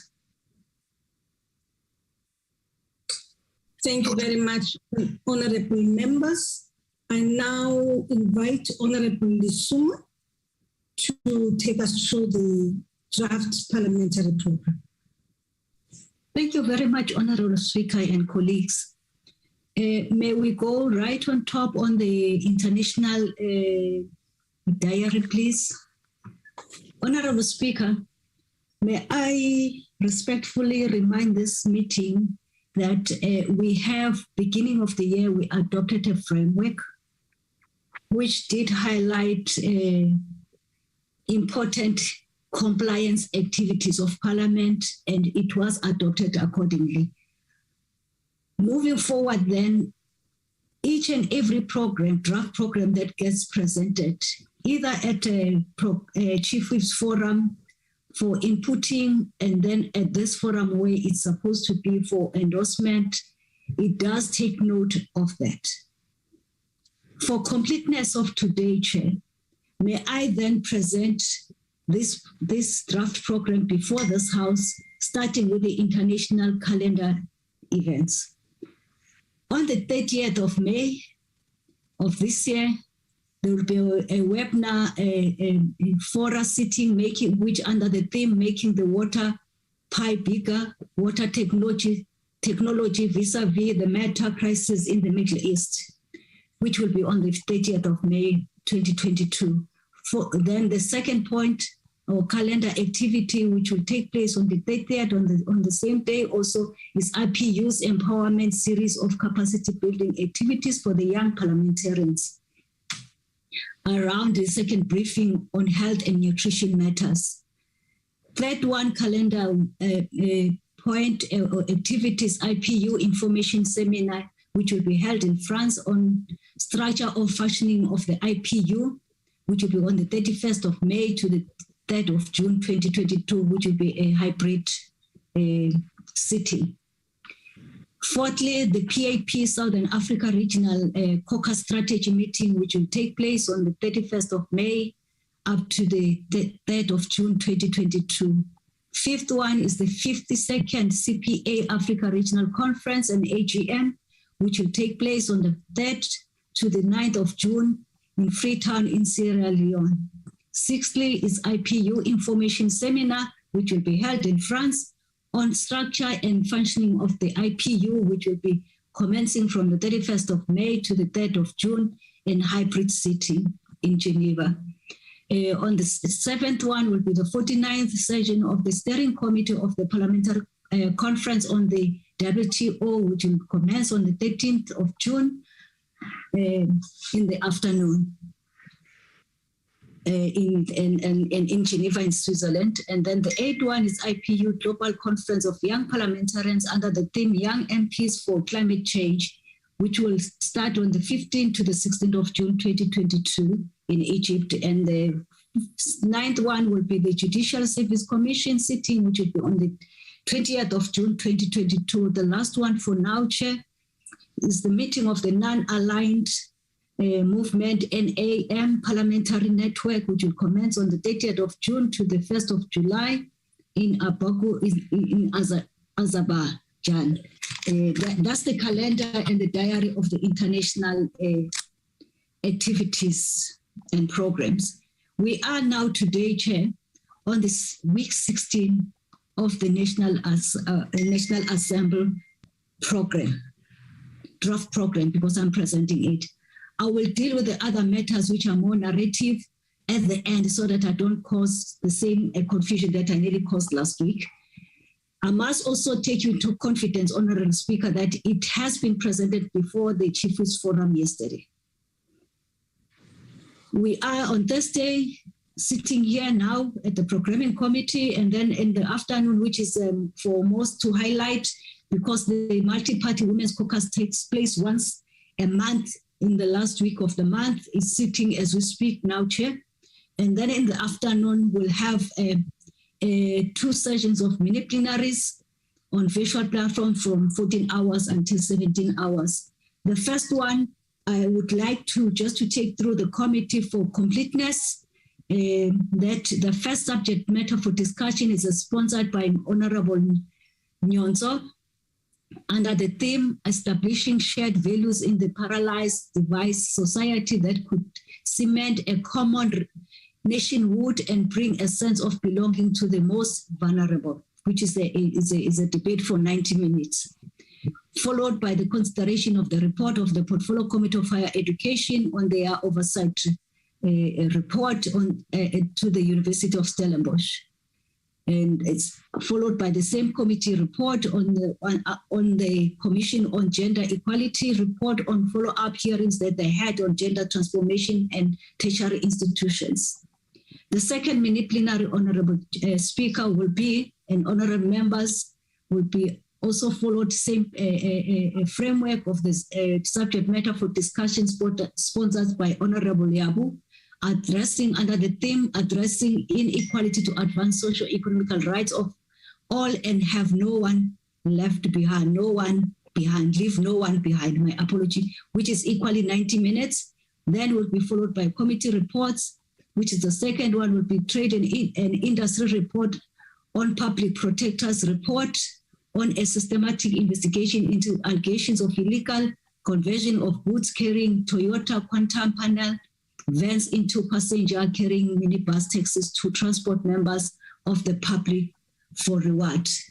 Followed by a consideration of the report of the Agriculture, Land and Reform and Rural Development on their oversight to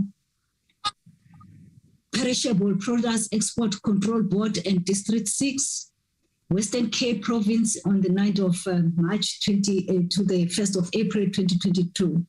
That will conclude the business of today's date, Chair. And then Friday, as the framework indicates, is normally committee day. May we proceed, Chair, to week 17? Week 17, Chair, I will not go to Monday, but I'll quickly go to Tuesday, which then we are coming back after for now concluded our mini plenaries on budget votes debates that it will be on the 31st of May.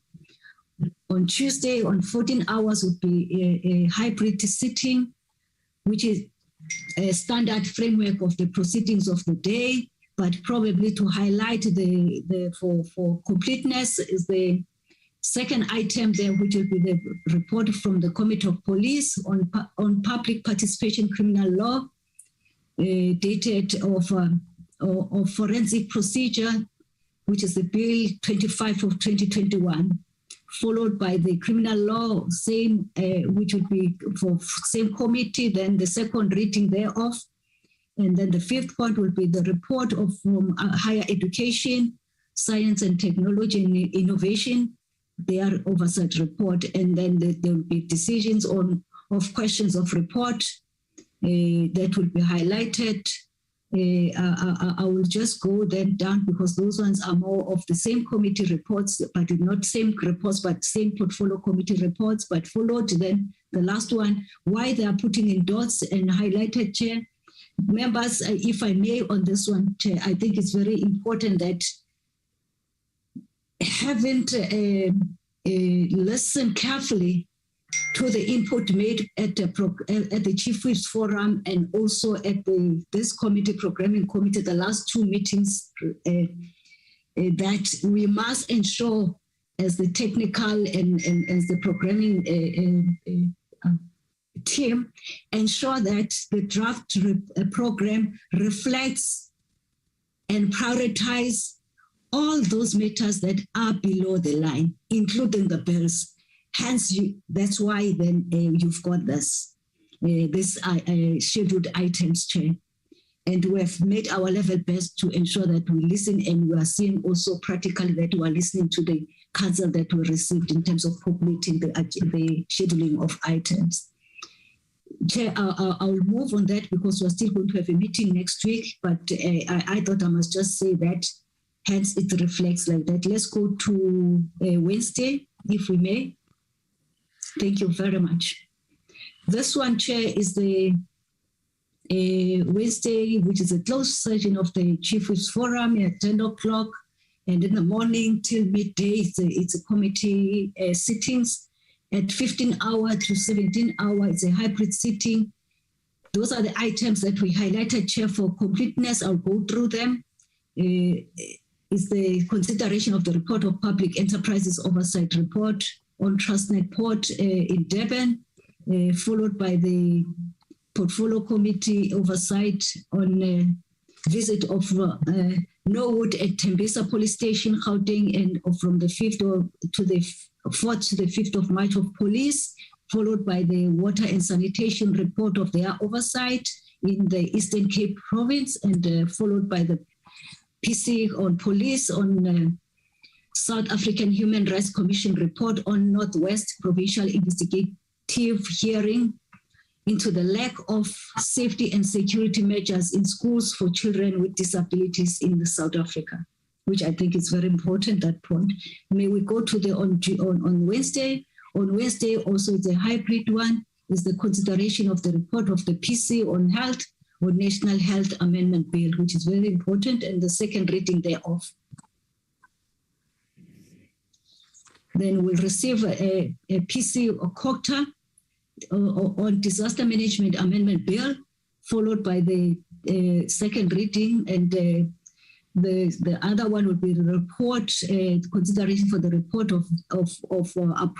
for approval of the amendment to the Convention of Physical Protection of Nuclear Material from the Portfolio Committee of Mineral Resources and Energy, followed by Justice and Correctional Services PC amendment to regulations for approval in terms of Section 97 of 2 of the Child Justice Act of 2002 for approval by the House, followed by the consideration for approval of the African Charter on Statistics report from the Public Service and Administration Portfolio Committee. The last one item on that day would be the consideration of annual report of JSC on intelligence for the financial year ending 31st of March 2022, including the period of December thereof. Then Friday is the normal day. May we proceed? Week 18, Chair. Let's start on Tuesday. It's a hybrid. Then we're starting the hybrid sitting of the National Assembly with the debate of Vote 2 of Parliament and consideration of reports of budget votes. And in brackets, we are highlighting that there will be no debates, noting that the mini plenaries, all parties were given space and time to debate on individual votes through the mini plenaries. May we then continue to Wednesday, Chair. I will go quickly now to the hybrid sitting of the National Assembly. I can see here it says that questions to the Deputy President, which is very important in terms of compliance with the rules of the National Assembly, will proceed, Chair, to Thursday. Is the hybrid sitting on debate vote 1, the presidency, where President will be in the House, appearing before the House, because it can't happen without him being there as well. May we proceed, Chair, to Friday, which is resumption of the debate of vote 1, which is the same as the President, which is the following day, Chair, Honorable Speaker and Honorable Members, which the President will be there physically if it's available, but he will be in the House because it's a hybrid sitting, also then responding, which means on that week, I must emphasize, Chair, 2 days the President will be appearing before the House. Week 19. Allow me, Chair, to go to Tuesday, which is the meeting, the National Assembly will start at 10 o'clock, which is very important, worth noting. Then will be consideration of the appropriation on second adjustment appropriation bill and the second reading thereof. May we proceed?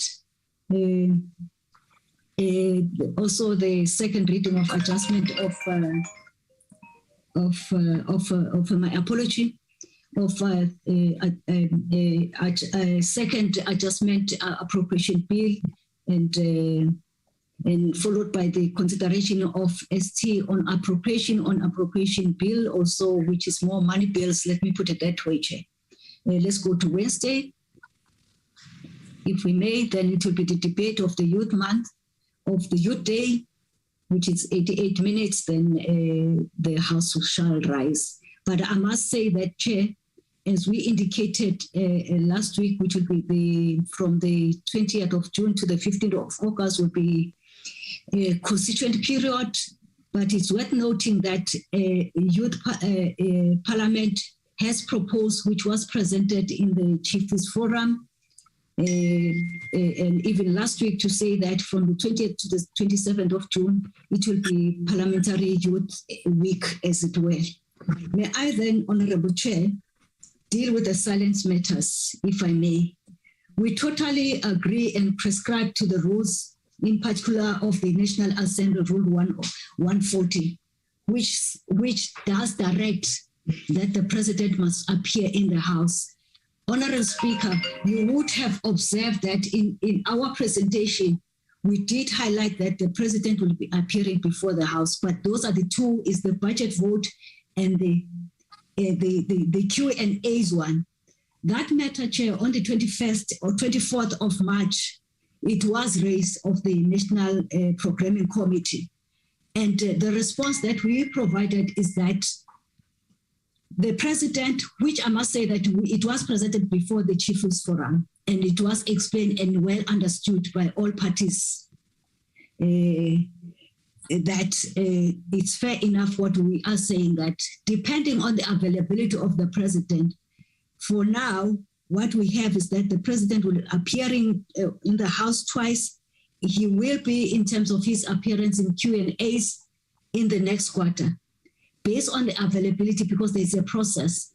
If then he opted to say that now I'm available within this quarter, we will endeavor to do that. However, all of us who are aware we're only left with 2 weeks, and through the due processes in terms of indication whether the President is not available or not, we have been very carefully presenting the program. And it was accepted by all from the clearing house, which I'll call it the Chiefs Forum, to this meeting here. And we have been listening to the Chief Whips Forum Council and also the Programming Committee Council to say that make sure that there are no below the lines compliance regulatory items and reports that are not scheduled for the House to consider, and we have been doing that. And our understanding is that the program of this second quarter, which is left with 2 weeks to be concluded, we have been doing that. However, Chair, we are not going to be dictate to the President when he's going to appear before the House, after he had indicated to us that his diary doesn't necessarily allow him, notwithstanding that he will be appearing this month or this quarter twice because of the compliance matters in terms of the budget votes that needs to be processed and be approved before the beginning of the financial year, as it were.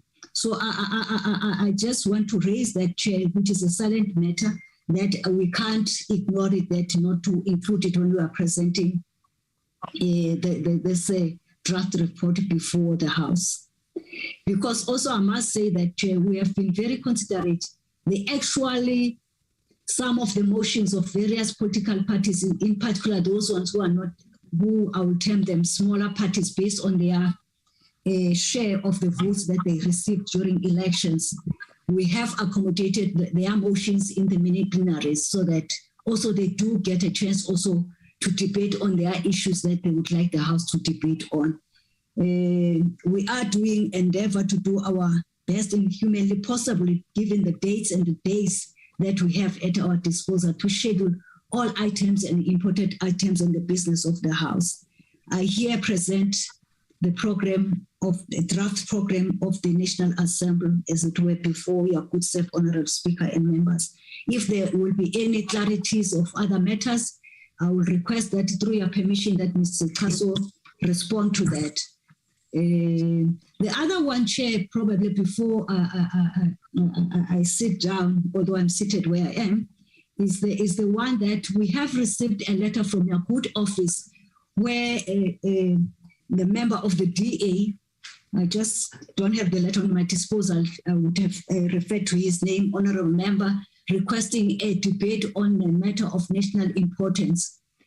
And you have requested the technical committee and the processing, and which we received yesterday after even the Chief Whips Forum. We will also look at the matter and see how best we schedule that one. However, after I've taken through the committee, this committee, the program, you would see that there's no space to maneuver to accommodate that. We will endeavor in the third quarter to be in the first item in terms of scheduling for that debate to take place, Chair. Thank you very much for the opportunity.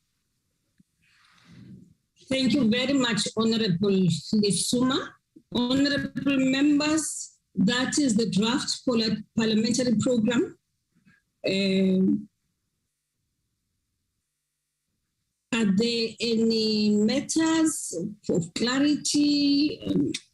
I see the hand of Honorable Kwahube, followed by Honorable Dr. Connie Mulder, and then the Deputy Speaker. Thank you very much, Speaker, and I do appreciate the difficult work of trying to condense everything, particularly in a term like this one where there are budget votes. But I do want to make a point of clarity, as was stated by Honorable Lifsuma, that the appearance of the President in coming to the House does not pertain to him answering questions. The rule in question that she references from the NA rules talks about the President appearing before the House to answer questions from political parties once a quarter. It does not refer to an appearance in the House. So the fact that he's going to be in the House doing his budget vote and therefore replying does not negate the need for the President to have a question and answer session in the House every quarter. It is in the rules, and I think that the notion that somehow this was not raised, the reality is that we have to build these in. And the president's diary has to be taken into consideration, but ultimately this has to be built in every single term, that the president must come to the House. It's part of our oversight role, and it's part of his responsibility to Parliament. And so I do ask that consideration be given to my request that since this is a draft parliamentary program, that provision be made so that we can satisfy that rule in the NA rules. Thank you. Thank you very much, Honorable Kwahube. Honorable Dr. Mulder, followed by Honorable Ivambu. Thank you, Honourable Speaker. Now, I've listened to the program and I've listened to what Honourable Lesuma has reported, and it's correct. I don't think under any circumstances should we compare different aspects of the parliamentary program with one another. It's not correct to say we've allowed certain parties to have the opportunity to discuss motions although they don't have many votes. Really, with all due respect, that is not what this is about. We are there to enforce the rules of the National Assembly, and the rules are quite clear that the Honourable President needs to attend the House and make himself available to answer questions once a quarter. Now, that has not happened, and it's not the responsibility of the opposition parties to make that happen. It's the responsibility of the people that plan the program to make that happen. So now we've got a problem. The President did not appear before Parliament in this quarter. We've got one or two options. Either we extend the sitting for another week. We sometimes do extend the sitting at the end of the year. We don't have a problem to do that. We either do that, or we need an assurance that the President will appear twice in the next quarter to make up for this. But we cannot just move away from that and say, well, we accept this or that or the other. Thank you, ma'am. Thank you, Honorable Dr. Mulder. Honorable Lichisa. Thank you, Madam Speaker. I just wanted to say that at number 10, at the first part of the program, the international relations, I mentioned it in very specific terms, but as a general long-term planning requirement. There's an activity in August of the CPA International. And so they are often, as is the case with Canada, they require a 12-week application for visas. So the implications are that decisions politically must be made early on that we are going there, and therefore the individuals concerned can then initiate those processes, in fact, with the support of the administration. So it's a necessary recognition of the need to take decisions early so that we do not only fulfill the legal requirements for going into some of these countries, but also from a cost perspective. It often works out cheaper when we are able to make decisions for traveling early on in time, and so we can get the benefits of early cheap prices that are often available. I thought I should make that in the first part of the program that he raised on international visits. Thank you very much, Madam Speaker. Honorable Shivambu, followed by Honorable Kwagoba.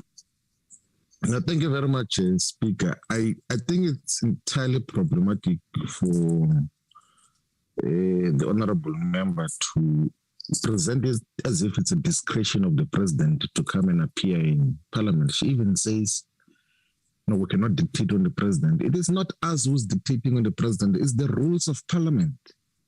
The rules of Parliament are clear that a president must come and respond to questions once per quarter, and that must happen exactly as is. We took serious issue when President Zuma was in office, when it was even once per 6 months. I remember that period, and then we insisted that because he did not come the previous year, he must respond to questions during a SONA address. So we must not make that mistake of trying to hold this president with different standards because it's convenient for us. It's the rules. We're not dictating to any president. We have adopted rules as the National Assembly that guides us and the relationship with the executive. The appearance for the budget vote, even if he comes there for 7 days, it has got nothing to do with him coming to answer questions in Parliament. So that has to be scheduled within this quarter so that he comes to respond to questions that would have been posed by members of parliament. It's a non-negotiable, it's in the rules.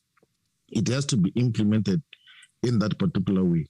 And then the other issue that I want to speak to is this international relations calendar to check in relation to the IPU event. If we are going to be participating, that is one. Whether it's hybrid or physical and everything else, I would advise that for the committee participation, it must be hybrid participation by the South African Parliament. But also to make a plea that perhaps, particularly from the ruling party's point of view, that in the same way we have got like permanent delegation or like identified delegation to the SADC Parliamentary Forum and to the Pan-African Parliament, perhaps to the IPU there must be consistent delegation that is decided upon, because when you keep on changing delegations to those platforms,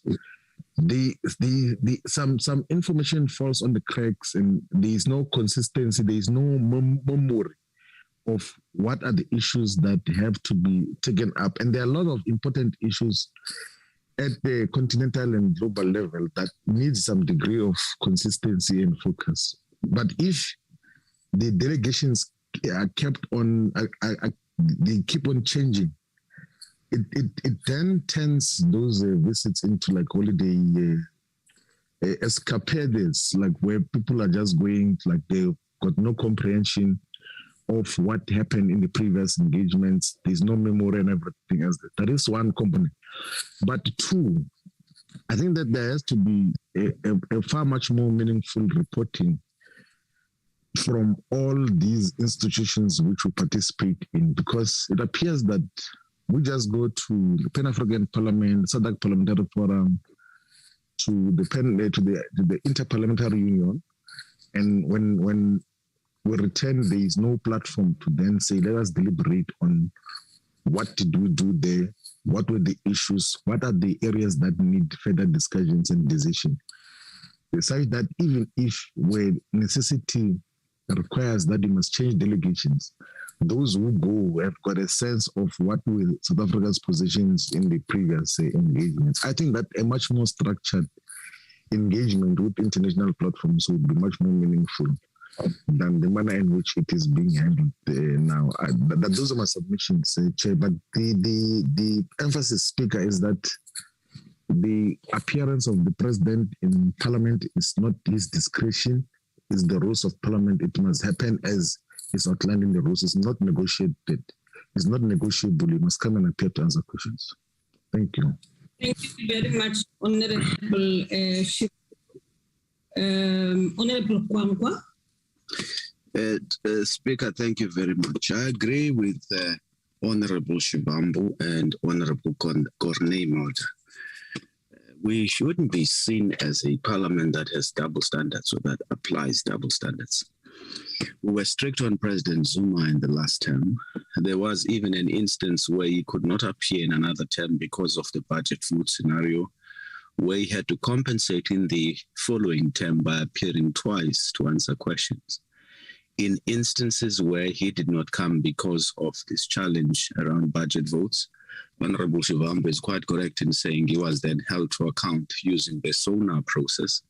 So we mustn't have a different set of rules for President Ramaphosa. It's important that we make time available, we schedule time in the program for him to come and answer questions in this term. If not, he must appear twice next term to compensate for the fact that he's not able to come now. Because we can't have a situation where, depending on who you are, we're not going to respect and follow and adhere to our rules. That would create all manner of problems, even for yourself, Speaker, as we try to manage the institution and to ensure that every member of Parliament, even those who have to come to Parliament to account in terms of the Constitution, respect our rules. The second issue, Speaker, is when it comes to this international IR program, I mean, we don't know. Sometimes some of us who are in smaller parties, we don't even know how this thing works anymore, because as far as I remember, I want to make an example. I was on the BRICS Parliamentary Forum.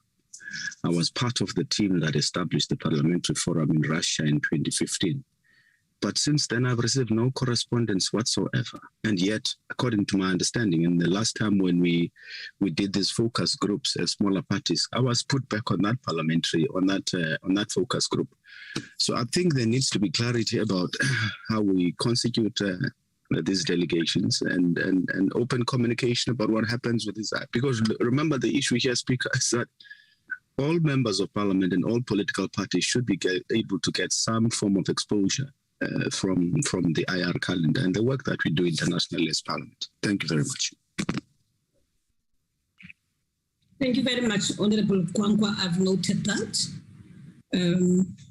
Honorable Korenhoff, followed by Honorable Singh, and I would like us to move towards closure of this meeting, Honorable members, because it's overlapping with other meetings now. Thank you very much. Honorable Korenhoff. Thank you, Speaker, and thank you, members, for the discussion. It's now a couple of weeks before the end of the current second term of Parliament. The NA program for the second term has been discussed and approved and agreed to in every single meeting since the end of March in this programming committee meeting. The same applies to the Chief Whips Forum since the end of March. And in every meeting of the programming committee and the Chief Whips Forum, the programming whip has explained the program in detail, including the questions to the President and the Deputy President. And she was supported in both forums. And I think we must defend, and I want to defend the programming whip. I find it very strange that the DA now writes a letter directly to the Speaker, ignoring the programming committee, ignoring the Chief Whips Forum, whilst they approved the NA program in every meeting since March 2022. I can assure you, Speaker, that the date for the President to reply to questions for oral questions in the National Assembly for the third term will be provided as normal to your good office. My last remark, if you look at the framework program of Parliament that was approved at the beginning of the year, in each of the terms, this first, the second, the third, and the fourth term, dates are indicated or notes are made for questions to the President and the Deputy President. Only in the second framework program, there was no mention of dates to the questions to the President.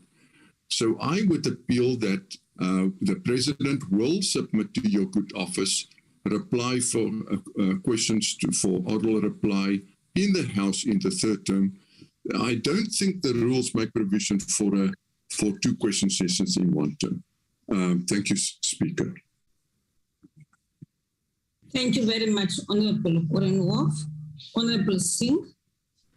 Yeah, thank you, Honorable Speaker. Honorable Suma, and you close the matter.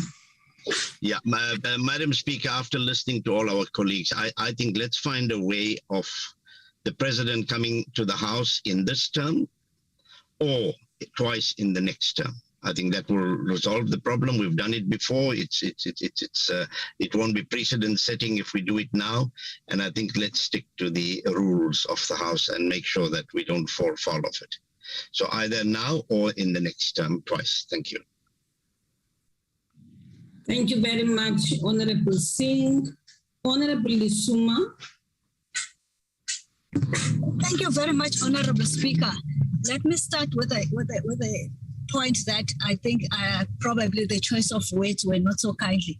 When I was referring to the smaller parties in terms of scheduling their subject of debate in the mini plenary, I wanted to emphasize the point that each and every counselling suggestion or proposal made at the Chief Whips Forum or at this meeting, we make sure that we consider. I was not implying that it's because we have addressed that. I was just making a point, even when I said the issues that were below the line, we have done our level best to schedule them as directed or cancelled by the Chief Whips Forum in this meeting. Let's come then to the actual issue of the day. We hear what the members are saying, and also at no way we're trying to say that the Rule 140 must not be applicable or must be ignored and treat other presidents differently from the others. We will, through your office normally and through the Honorable Dr. Korenhoff, negotiate the date with the president to say when can he be available, because the rules also say that he has to appear, but we must have the date where we are. We can't say on this day, but we must make sure that he has never refused to do that, Chair. We will come back to the Chiefs Forum and this forum, and I'm happy that the conclusion of majority of the members, they are saying if then the president is not available in this quarter, then in the third quarter, coming quarter, he has to, we will request to say that he has to compensate this quarter and appear 3 times in the third quarter. And I'm happy the way and the spirit that you are taking this issue. We shall do that and follow the due process accordingly. Thank you very much, Chair. Thank you very much, Honorable Lisuma. I see hands here. I hope these are legacy hands because I'm not taking another speaker now. Honorable members, I've listened very attentively to all of you on the matter of the President's appearance to the chamber in terms of Section 140 of the rules. Honorable members, I do want to appeal to all of us that in view of the time and in view of the fact that the President will now be appearing before Parliament adjourns, before the 15th, will be appearing for 2 days, I would feel that we then propose that the President appears next quarter. We then have an additional day for him to appear so that he then answers questions, fields questions from members of Parliament. I would like us to consider this as an agreement amongst ourselves that in view of that he will not be here, then we are proposing that at the next quarter, Honorable Lisuma, that there will be an extra day where the President will come and answer questions. Is that agreed, Honorable members? Agreed, Speaker. Thank you, Honorable Morodo. Honorable Lisuma, you are quiet. Okay. Honorable members, I think that brings us to the end of our meeting, unless there are announcements to be made by us. So are there any announcements? Honorable Speaker, my apology, my gadget has frozen a little bit. No, I agree and I take the counsel that he will be compensating in the third quarter. Thank you very much. My apology for my delay. Thank you very much. Speaker, but there are issues that were raised around international relations program, including questions of whether we are participating in the ones that are happening immediately, even if via virtual platforms, and whether these delegations that are sent elsewhere and all of those things. I thought that there should be guidance on that before we close the meeting. I'm really sorry. No, Honorable Shibambo, on a matter which you have raised, which is very important, of consistency of delegations which are sent to some of this forum.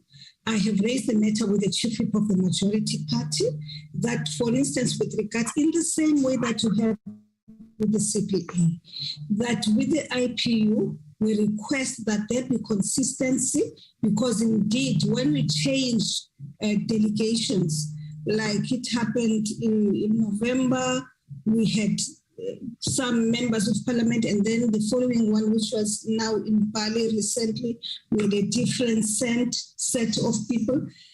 It tends to complicate the situation, because the tendency at this forum is that there's continuation of debates and discussion on matters which had been discussed in previous meetings. So I have raised the matter with the Chief Whip, and I think the Honorable Chief Whip is considering the matter. And in this instance, I think for now, it is the ANC which has been changing people. There has been consistency on the side of the DA. There has also been consistency on the side of the EFF with regards to the IPU. I don't know about other delegations. I would have to look into that together with Honorable Paso and and with Mr. Kaso and Sitole from International Relations. So that's the one thing. Yes, there may be those, we'll look at the program. There will be those where we will participate, if it is possible, on a virtual platform. But to be honest, there are fora where you really need members to attend physically to those meetings. Otherwise, she will be doing shown and will not be able to advance position of the Republic of South Africa. So we will look into the matter and we will discuss with international relations and we will advise on the opinion. And then the last matter, Honorable Member, it seems we are all now agreeing that the President will come in the next quarter and will have an extra day so that he makes up for this quarter where he did not appear to answer questions. Any other matter? None, Honorable Members. I propose then that if there are no announcements, Mr. Kaso. Madam Speaker, Madam Speaker, the one announcement is that the mini plenaries are sitting this afternoon at 2 o'clock and it's virtual. Thank you. Thank you very much, Mr. Kaso. And I think maybe at the next meeting, this coming meeting of the programming committee, seeing that international matters have been raised, I may want to just take you through the issue because I represent you in the task force on the conflict between Ukraine and Russia. I may just, I will present a report to you because tomorrow will be the third meeting of the task force. And of course, the meetings are held virtually for now. And I think the meeting tomorrow is likely to prepare for an on-site visit to the two countries. I will then take you through that at some point because I do represent you as Parliament. Honorable Hope and Honorable Shivambu, you now have your hands and I'm closing the meeting. It is 10 to 11. Is there a new matter? No, Speaker, I was saying you must be aware there is a minority view about Ukraine in Of course. So that minority view, when you present, we are going to confront that minority view on Ukraine in South Africa. Honorable Babo, I just want to present to you work in progress, what it is that we are doing as the task force in trying to narrow the gap between the two parliaments, namely the Parliament of Russia and the Parliament of Ukraine. I think we can't avoid a discussion which is likely, we may not agree on the approach. So if we don't agree, then there's no agreement. But I think it is important that at least from my side, you are aware of work that's being done currently. Thank you very much, honorable members. Honorable members, the meeting stands adjourned until next week.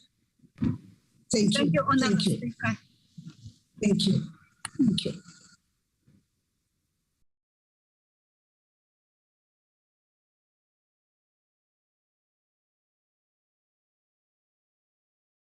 Recording stopped.